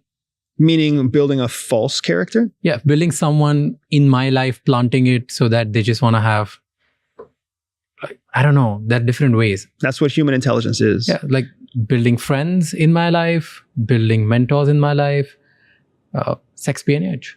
All of that. It is planting people into your life that gain your trust. That's all human intelligence is.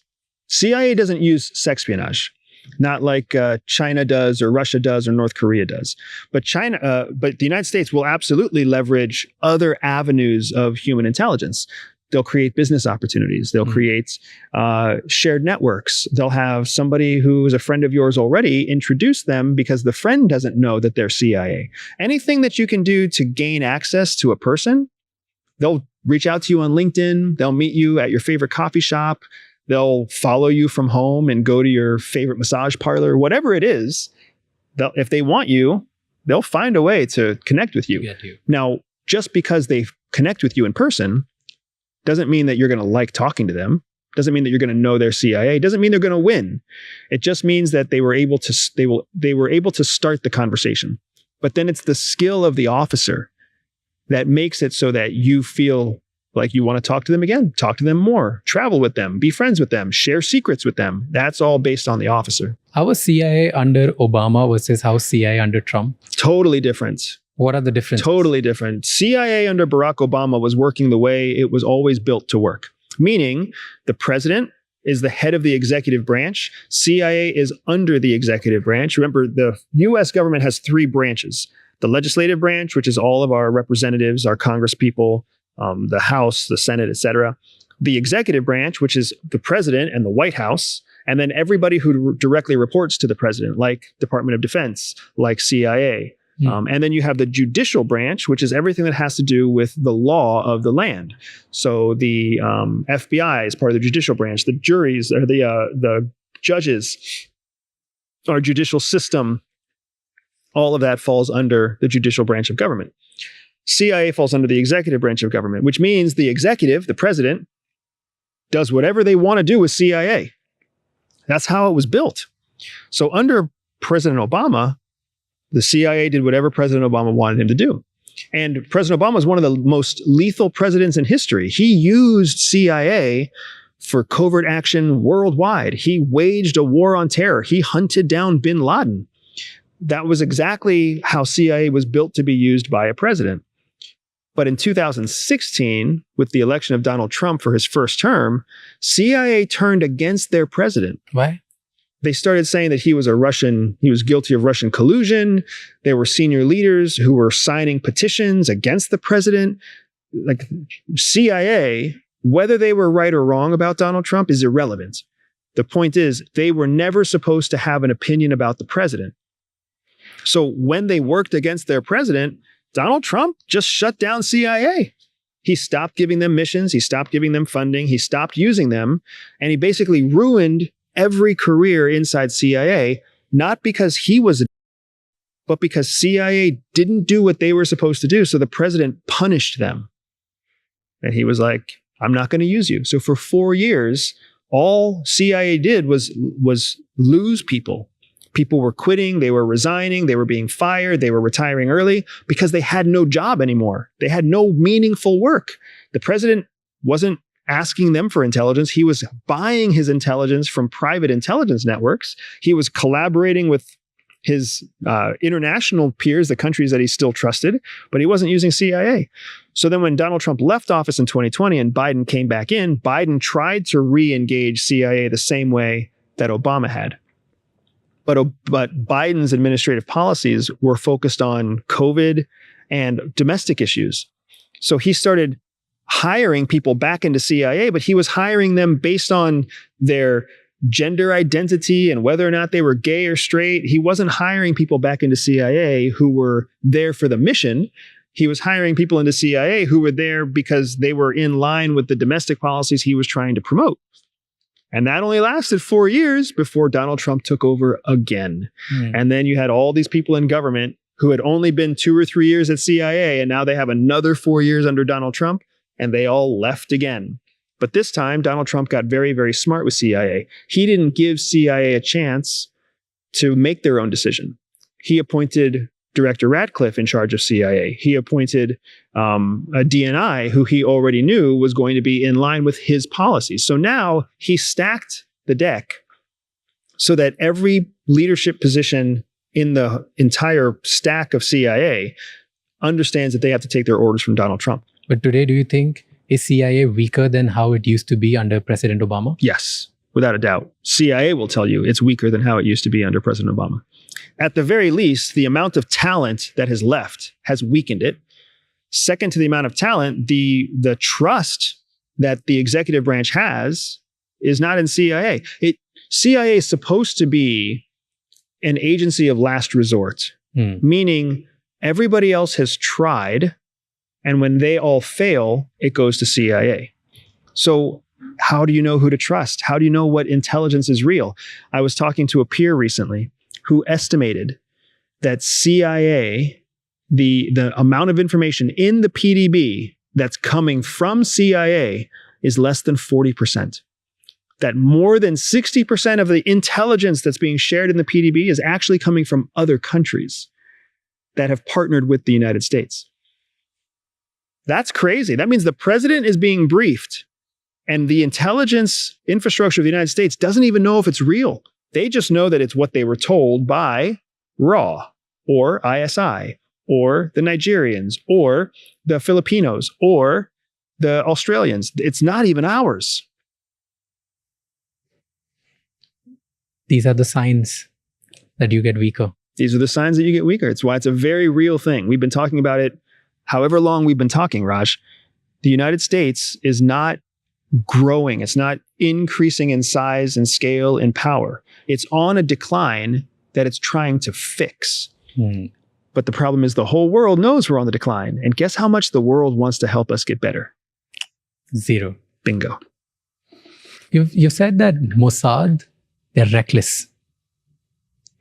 Why? What are they willing to do which other countries are not? So Israel is just like a very small country. And very Still focused. very effective, very focused. And their Mossad is one of the best in the world. One of the best in the world at what they do, which is very high risk, very targeted operations against threats to the homeland. That's what Mossad does. They don't do anything broader. But why are they reckless? So the term reckless is because they take risks. I use the term reckless because they take risks, and the risks are not always commensurate with the risk that needs to be taken, right? Sometimes they move fast, or they move in contrast, or they do something that seems important to them, but costs them exponentially in comparison. Just look at the attacks that Netanyahu had on the Gaza Strip. Those were reckless. He turned the whole world against Israel because of a reckless series of attacks. He could have measured his attacks. He could have reduced them. He could have found a different way to handle it, but he didn't. And that's the president of the country, or the prime minister of the country. The organization that does the prime minister's bidding isn't that much different, right? When Israel went across Iranian state boundaries to launch an incursion from drones, why did they do that? Did they do that because they had to? Did they do it because it was the least risky option? No. They did it because they wanted to send a secondary message. They could have had a much safer operation had they launched from an allied country like Jordan, or had they launched even from their own country. They didn't have to cross into Iranian boundaries, but they did. Rank the agencies for me. Oh, let's just be specific, not just go around the world. Rank these 5 for me. Okay. CIA, Okay. Mossad, MSS, RAW, ISI. And then do you want them ranked on intelligence collection? Do you want them ranked Who's the on most powerful? is the most powerful based on intelligence collection, or is it based off of assassination, or is it based off of being secret? What do you want to know? Because there's different, they're a different rank for different skills. Okay. Let's make assassination as a thing. Okay. Then most powerful in all the aspects. Okay. And then third would be just purely when it comes to country protection. Okay. Nothing else. Nothing to do with the world in the country. So when it comes to protecting their own, CIA is at the top. Mossad is second. RAW is third. MSS is fourth. ISI is last. Protecting their own. ISI doesn't care about protecting their own? They can't. Even if they cared about it, they can't. Because there's too many dangers inside Pakistan, right? So Pakistanis are killed all the time by criminals, by terrorists, by angry neighbors. It's a rough place. Not like India. When it comes to power, and I'm going to define power as projecting power, right? I think China is first because the MSS projects power worldwide. The only other population that identifies as their own country before where they live is the Chinese. Indians are like that. The Chinese are like that. So they have people and eyes and spies everywhere. Second to them, I would say it's the United States. And then I would say Mossad. Then I would say RAW. Then I would say ISI again. So projecting power. MSS. Yeah, MSS, because they have incredible power. When it comes to assassinations, Mossad is the top of the list. I would say ISI is the second on the list. I would say RAW is the third on the list. MSS is the fourth on the list. CIA is the fifth on the list. And that's because CIA has so many challenges killing political figures, which is the definition of assassination. CIA it's so difficult that we just tell ourselves, don't even try. Kill a military officer, kill a terrorist, kill somebody lower down, because trying to kill a politician is a very difficult thing to do because it violates so many laws. That's why the whole Trump hunting Maduro thing is so unlikely. We all talk about it, but we already know, Donald Trump already knows. It violates a dozen laws to try to kill Maduro. So if he's going to do it, he's going to have to find a way around all those laws. Do you think what happened recently in Nepal or Bangladesh, you know what happened? There was a bombing, I want to say, in like Bangladesh. in Nepal, where they threw the entire government. Oh. And the youth was on the road making government officials run for their life, and they overturned the entire government. Do you know? I know what you're talking about, yeah. Yeah. So do you think stuff like that is done by other countries? I think stuff like that is influenced by other countries. And that's part of what I'm saying with why it's so much more effective to create chaos. Even if you think about what happened in France with the parliament being dismantled, right? The parliament was reset. There are certain countries in the world who benefit from chaos in your country. There are certain countries that benefit from chaos in France, and certain countries that benefit from chaos in Bangladesh. So it's worth it to them to invest and create that chaos. It's worth it for them to feed both sides. Hey, here's an existing conflict, whatever that issue is: human rights, labor, women's rights, you name it. We're gonna fund the side that says pro-human rights, and we're going to fund that side that says anti-human rights. We're going to fund the side that says pro-gender identity, and we're going to fund the side that says anti-gender identity, because as long as we're putting more fuel on an existing fire, the fire burns bigger and hotter, and it's more likely to do greater damage. It's hard to create a government collapse. It's easy to create enough government chaos that the people themselves make their own government collapse. You used France right now and what happened there. And you've said somewhere before that DGSE of France is way more dangerous for America than China or Russia or anyone. Correct. DGS is an ally. We've already covered this. Nobody is an ally. Everybody's an enemy to the United States. Okay. What DGSE the reason DGSE is so dangerous is because, unlike many intelligence services, DGSE decades ago consolidated their intelligence efforts to make them very technical, so very technical intelligence, and very well funded. They aren't broad like CIA is very broad. They're more focused, kind of like RAW is very focused. Only RAW is focused on a country, Pakistan. DGSE is focused on a specific type of intelligence collection, technical. And then from that intelligence collection, they are actually stealing American technologies, American capabilities, American IP, American plans and intentions that are based on commercial business, engineering, computer development and infrastructure, that sort of thing. So it's not that they're a capable service like Mossad, they can go out and kill anybody, but they've consolidated their efforts, consolidated their talent, consolidated their money in a way where they steal from America, where the whole world thinks that we're allies. And they do it so well and so quietly that nobody realizes it's happening. It's actually really funny because even as we're having this conversation, people listening to us are going to say, France? Like, Exactly. France? Aren't they the people who just put their hands up whenever somebody tries to invade France? They burning their own cars in Paris right now or last week or whatever. France isn't a threat. But when you talk to an intelligence professional from the United States, we all say the same thing. Fuck France. Every one of us. We all hate France because we know this is what they do. We know that they put on a smile when they show up and they shake your hand at an event, and you already know they're trying to plant a bug in your car. They're trying to plant a listening device. They're trying to strip the memory off of your computer and your laptop. We call it a smile fuck. They smile from the front and they fuck you from behind. You said Chinese government, they don't care about Chinese people as much as Indians, right? Right. So they are ready to eliminate, terminate, neutralize, whatever word you want to use. And they're okay with shrinking population, but becoming the best. Then why would a Chinese go help them?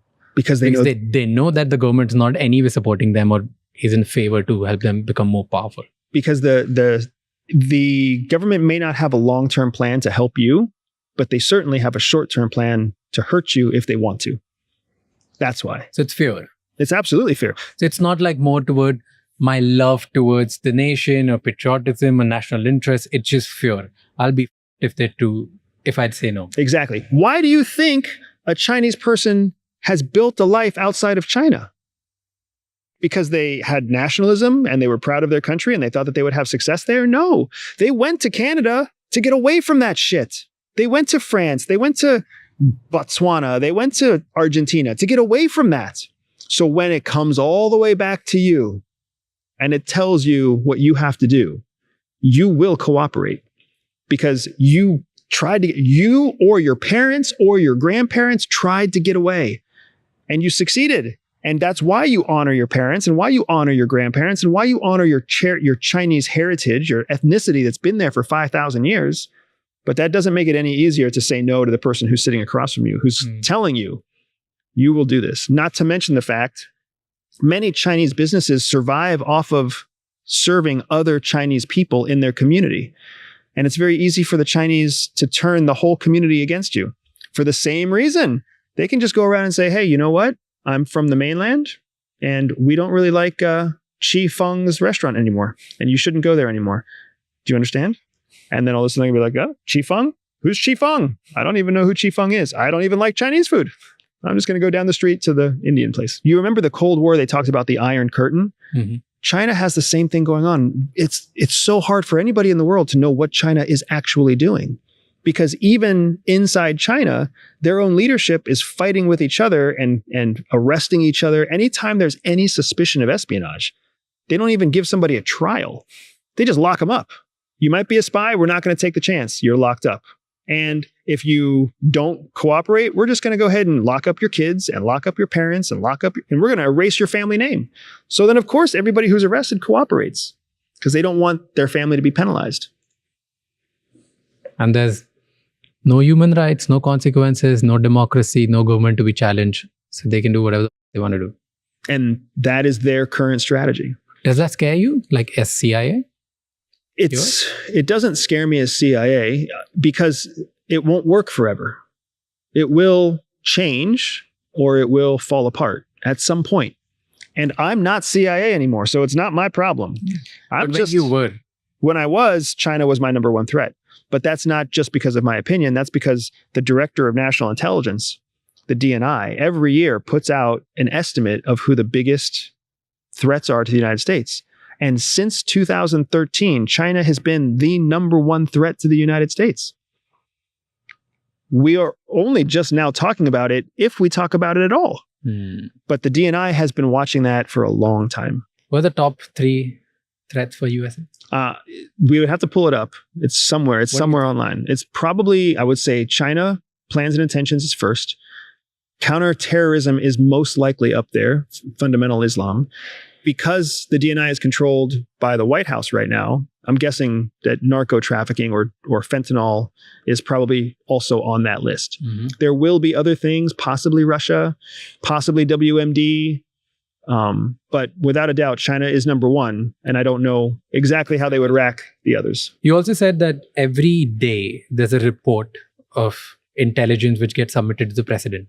What is that report? That report is, you have in that? Yeah, that report is called the President's Daily Brief, the PDB.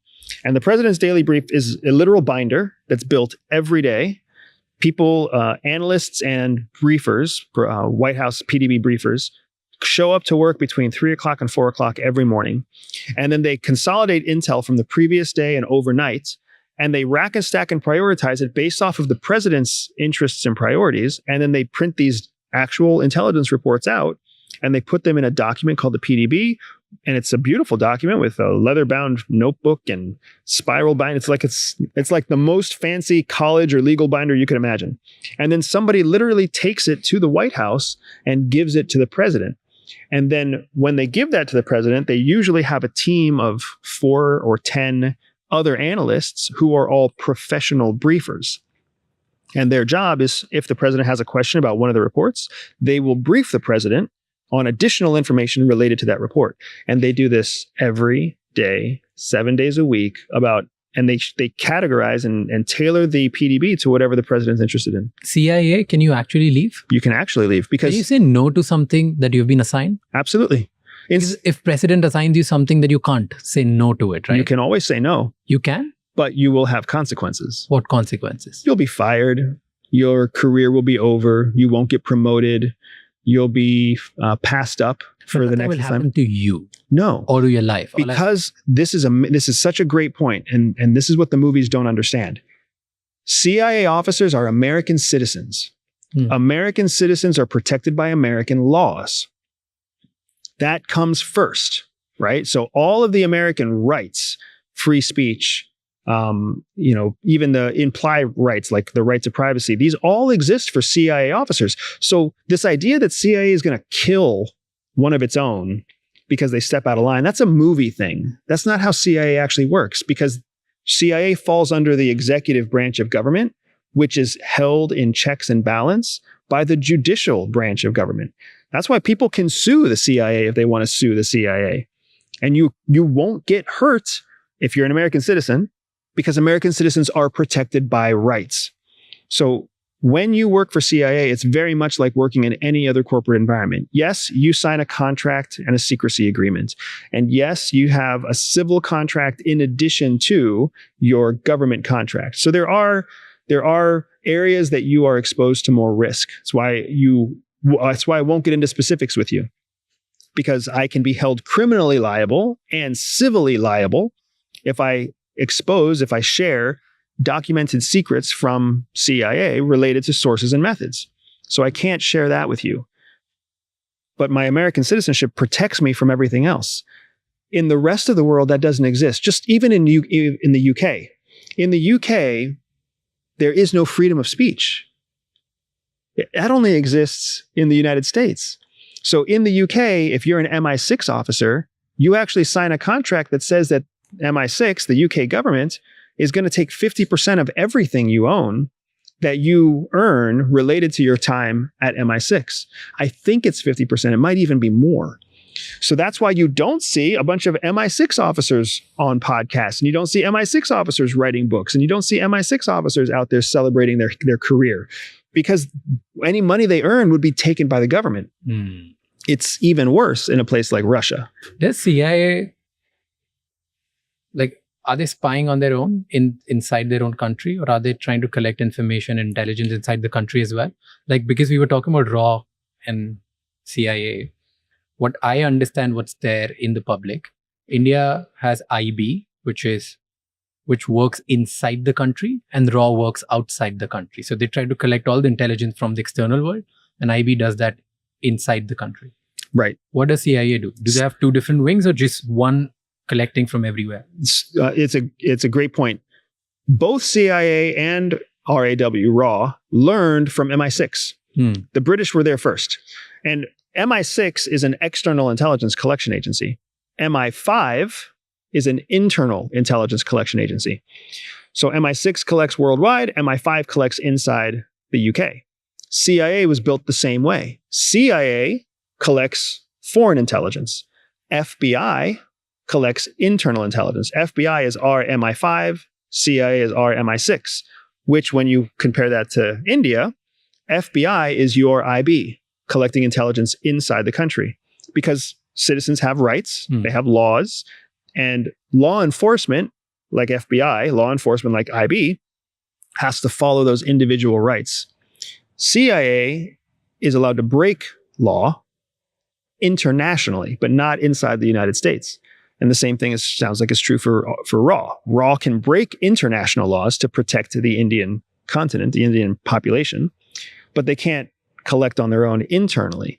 What they probably have to do is partner with the IB to collect on any internal threats that might have a foreign connection. Did you see that picture where Chinese head, Indian head, and Russian head, they're all together standing hand in hand? Did you see that? No. Oh, you didn't see that iconic picture? Like, after this whole tariff thing was going on, and President Trump was trying to technically bully certain nations in some sort of way, at least what it looked like. Putin, PM Modi, and Xi Jinping, all three of them together, hand, like holding the hand. India, India, Russia, China together. I probably saw it in a news article, but I haven't. It's not something that Do you stands think out. temporarily, if these three countries come together and align, US is in trouble? The US is already in trouble with the alignment that those countries have had and have established already. If China can learn to grow India and Russia and grow their capability independently without seeing them as a threat, then the BRICS nations will become even more dangerous to the Western nations than they are now. If you just compare the BRICS against the G7 is all declining and the BRICS are all increasing. The problem is China has to determine how strong it wants to let its allies become. It's because China does not do things original. China copies. And right now it's copying a model from the United States after World War II. After World War II, the United States did not let any allies get strong. They made everybody reliant on the United States. They consolidated to make sure that countries were forced to trade with the United States, that countries were forced to accept the US dollar, that countries were forced to take American loans. China is going to try to do the same thing. They're trying to do the same thing in a different time. So if China can learn to do it better than we did it, we're in trouble. But right now, as long as China is just trying to copy what we did, Russia and India know the game. They know how to avoid that. What is that one conspiracy that you believe is true?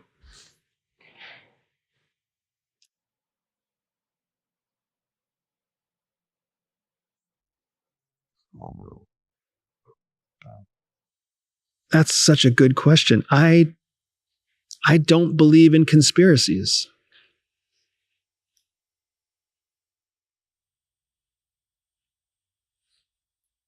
I don't have one. If I have to reframe it, what's one thing that the world doesn't believe as much, which you know is true? Ooh. I think the world doesn't believe that we're going to use nuclear weapons. I think the world believes that we're going to not use them. You think we're going to use them? I think we are going to use them. I just don't think we're going to use them the way that people assume from history that they've been used.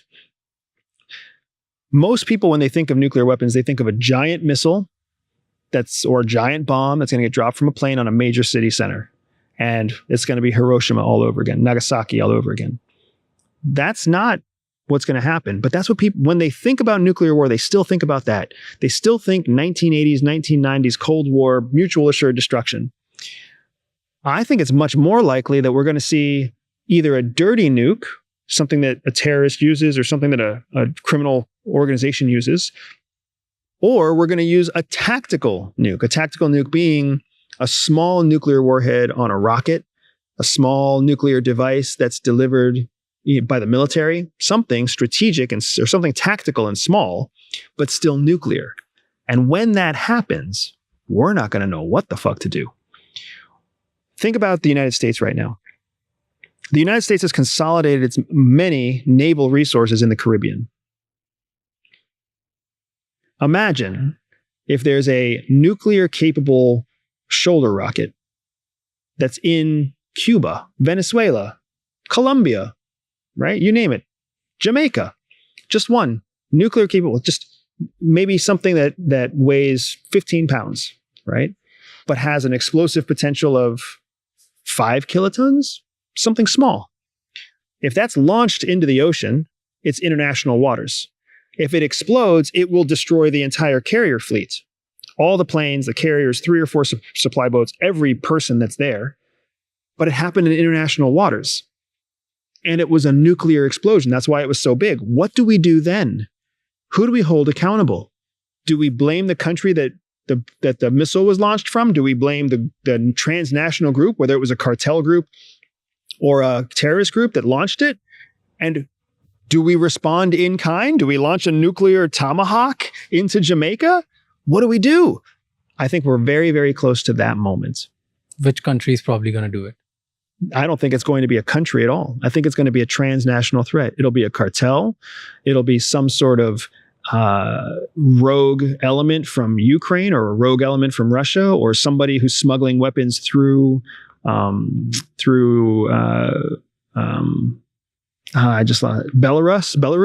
Ugh. Or it'll be some sort of rogue element that smuggles through Belarus, but it's not going to be a clear-cut national threat. Even if it was China launching a small tactical nuke from its shoreline against a Taiwanese military vessel that's going through the straits, what are we going to do? Is that nuclear war? Is that not nuclear war?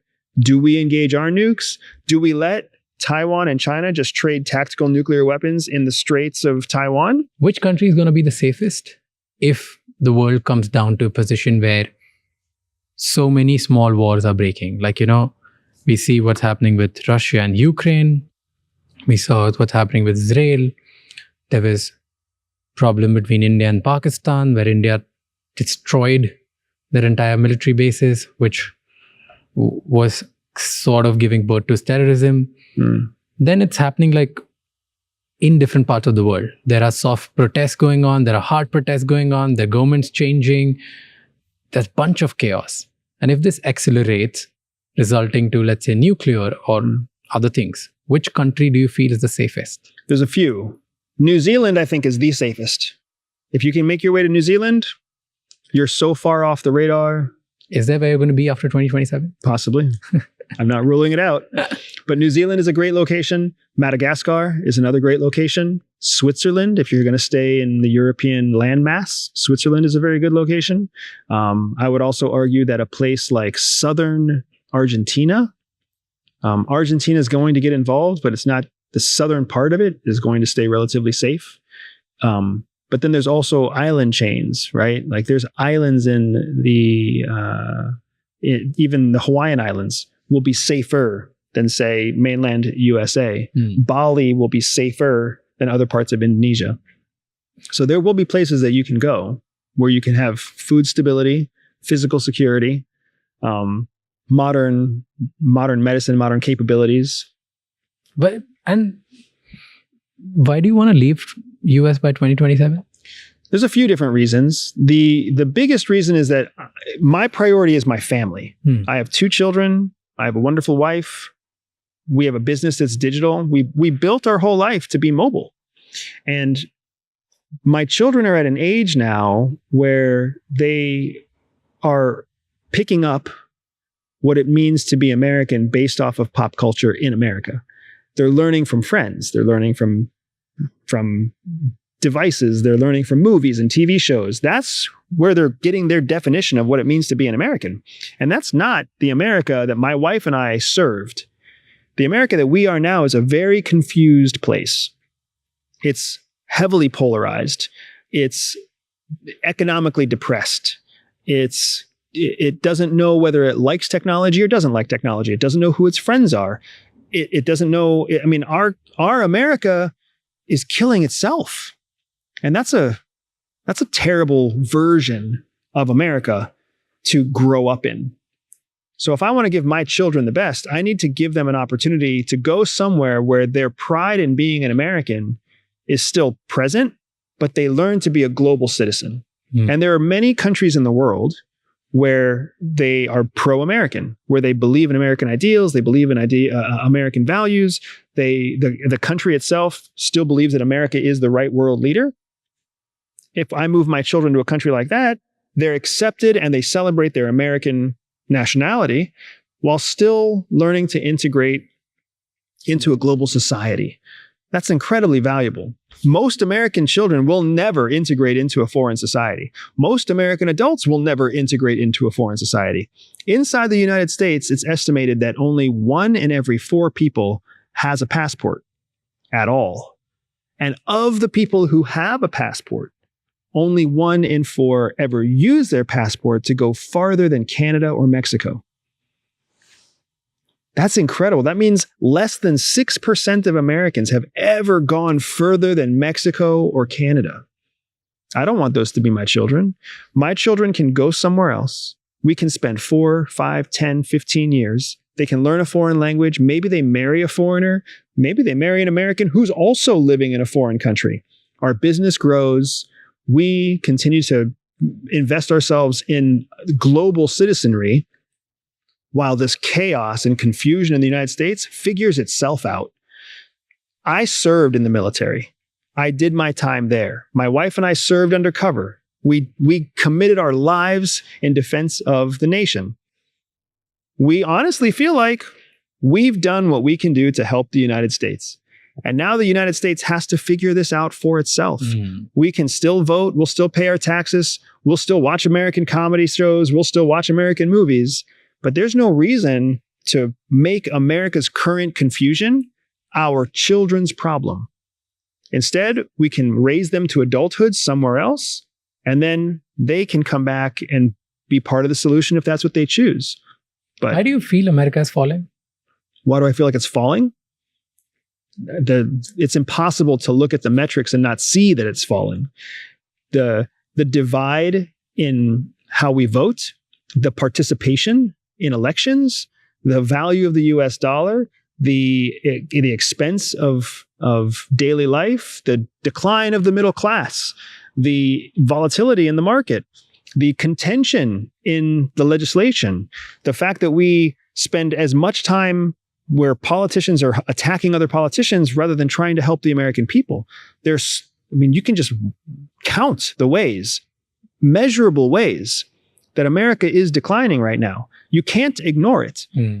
Everybody's hoping that it will be fixed, but we all recognize to a certain extent that we're powerless to fix it except in the vote that we cast. But even with that, you still have a huge population in the United States who believes that their votes don't count. Yeah. They believe that elections are rigged. Holy shit, man. I would challenge that the vast majority of parents in the United States hear me and agree with me that if they could take their children somewhere else, they would. That if they could raise their children in a country that was pro-American and safe and give their kids opportunities beyond what they would have in the United States, they would. It's only the people without children or the people with grown children or the people who are just too selfish to admit that their children could have a better life. Those are the only people who listen to me and think I'm a coward or I'm trying to escape or I'm not nationalistic or whatever else. Like, I don't want America to die, but what I want, America gets to choose what it does for itself.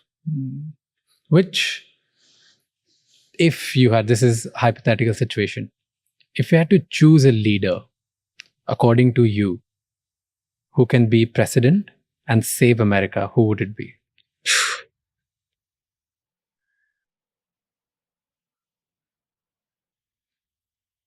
That's funny. It's not well thought out because I feel like your question is kind of a fun question. I would argue that what we need right now is a Winston Churchill. What we need right now Really? is somebody who is incredibly charismatic, somebody who can motivate both sides, somebody who can explain to us what the threat really is. Because right now, in the United States, honestly, we think that the threat is the other political party.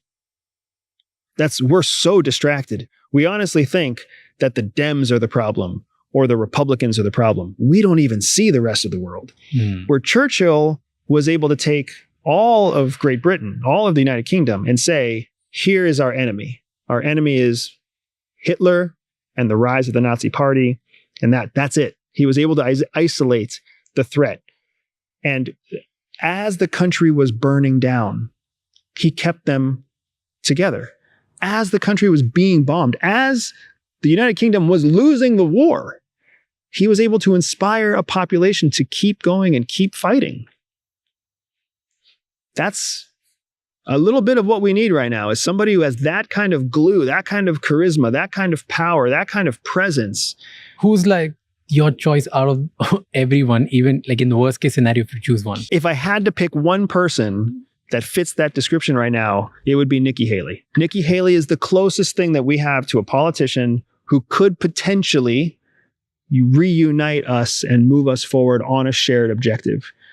And even then, like when you talk about Winston Churchill, Nikki Haley is in many ways the modern female version of a Churchill, because she will say it like it is. She will not sugarcoat it. She takes conflict on head on. She did it in 2024. I'm sure that she would do it in 2028.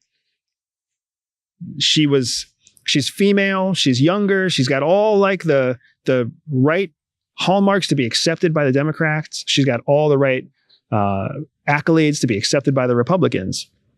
So possibly she could do it, but she's still been groomed. She's still a groomed Republican from South Carolina, which is a very, very red state. What's that Falcon story? Tell me that there was a code name for the country, Falcon. My wife and I were successful independently at CIA. She was very successful. I was moderately successful. But CIA discovered from an allied country that they had a mole, that there was a mole inside CIA, somebody working against CIA from within. And CIA itself didn't know who that person was because it was a foreign ally who told us about the mole. So what CIA decided to do was create a team of people, or several teams of people, who would create new operations, with the idea being that those new operations would bait the mole into showing himself or herself. My wife and I were two of the people that were chosen to create new operations, but they never told us that we were also supposed to be bait. They only told us that we were supposed to start new operations.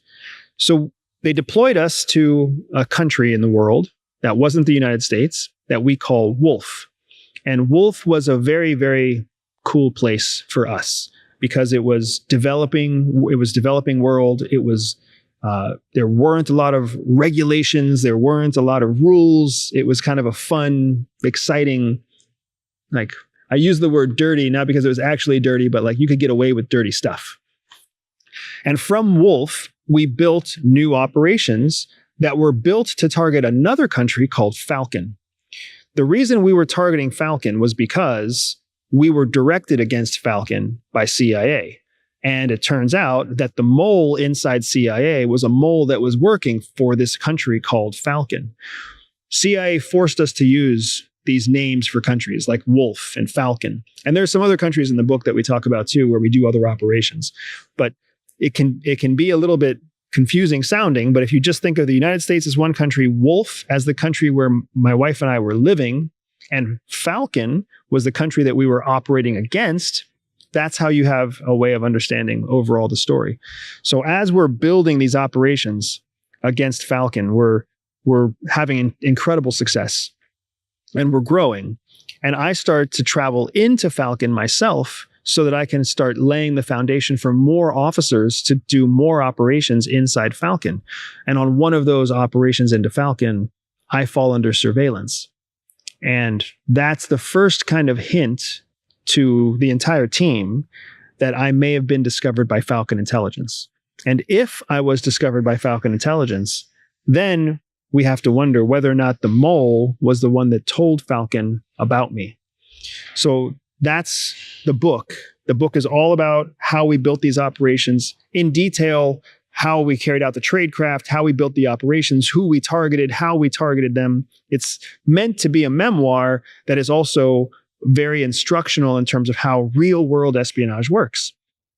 And then, of course, thankfully, even though I was under surveillance, I was able to escape Falcon and come out, be reunited with my wife, live to tell the story, but also share how we reacted when I fell under surveillance, what we did after Falcon discovered me, and how it was that a CIA officer can escape from a hostile country, and how it is that the CIA responds when somebody's been nearly captured in a foreign country.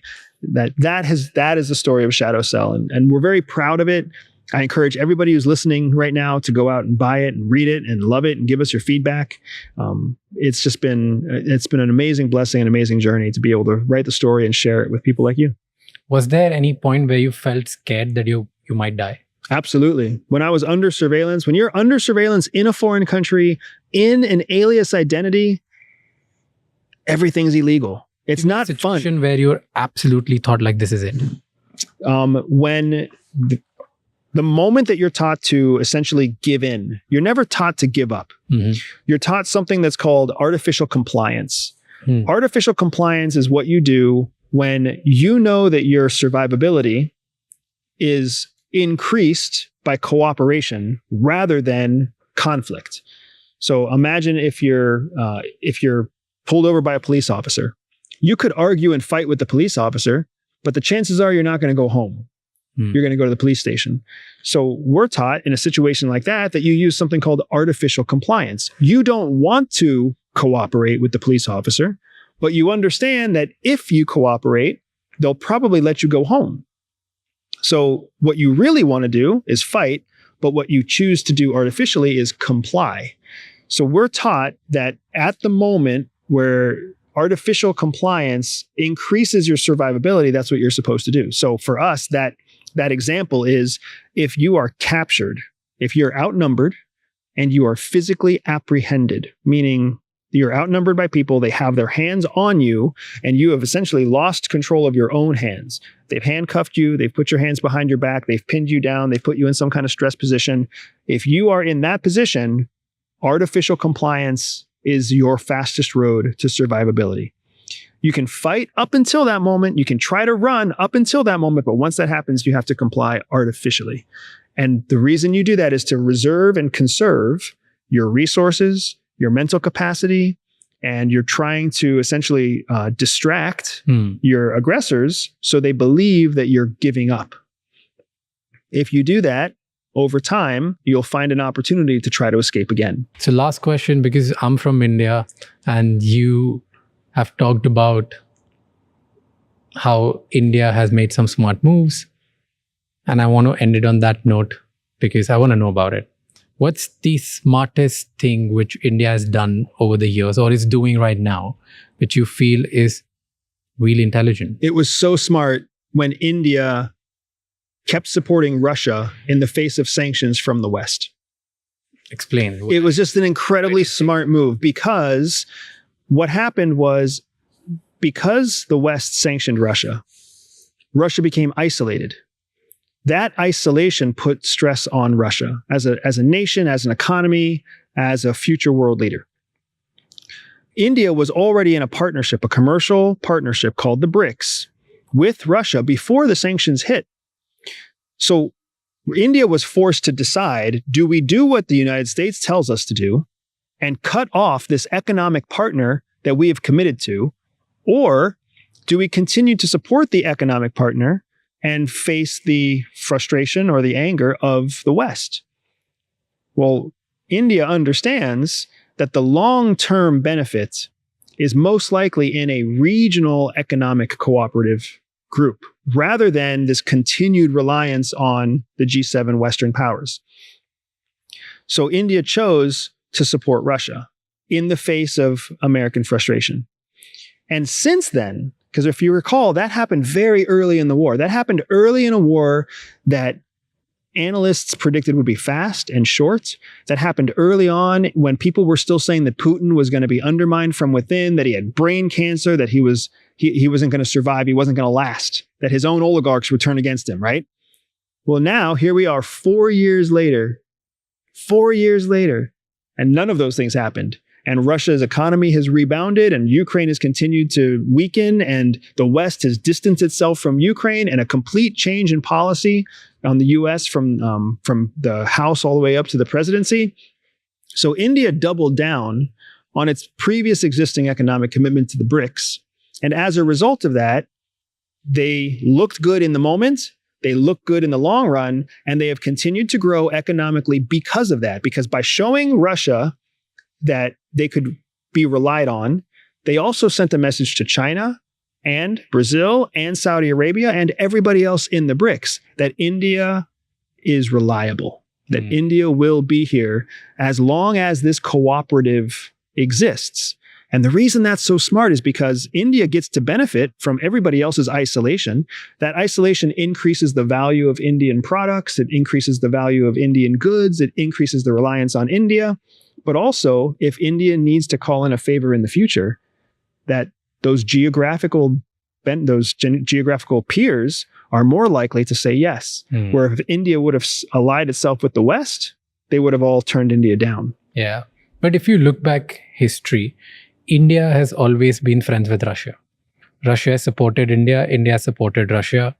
So I don't think it was a move against G7 or a temporary movement to just show that we are reliable. It was just standing up for somebody who has helped us over the years. Regardless, that doesn't make it any less of a smart move. Yeah. Right? There was question what they would do. There was incredible pressure for them not to support Russia. There has continually been pressure for them to abandon Russia. Which is going on, which is the case right now. But India has, in this whole thing, we have a clear stand, and the stand is national interest over anything. If you're going to get oil from someone at a cheaper price, we will buy. If there's a friend who has supported us, we'll support them. We don't care. And coming back to this point, because it has been 4 years, and you said initially US put sanctions on everybody, and now 4 years it's not on the priority list to support Ukraine anymore.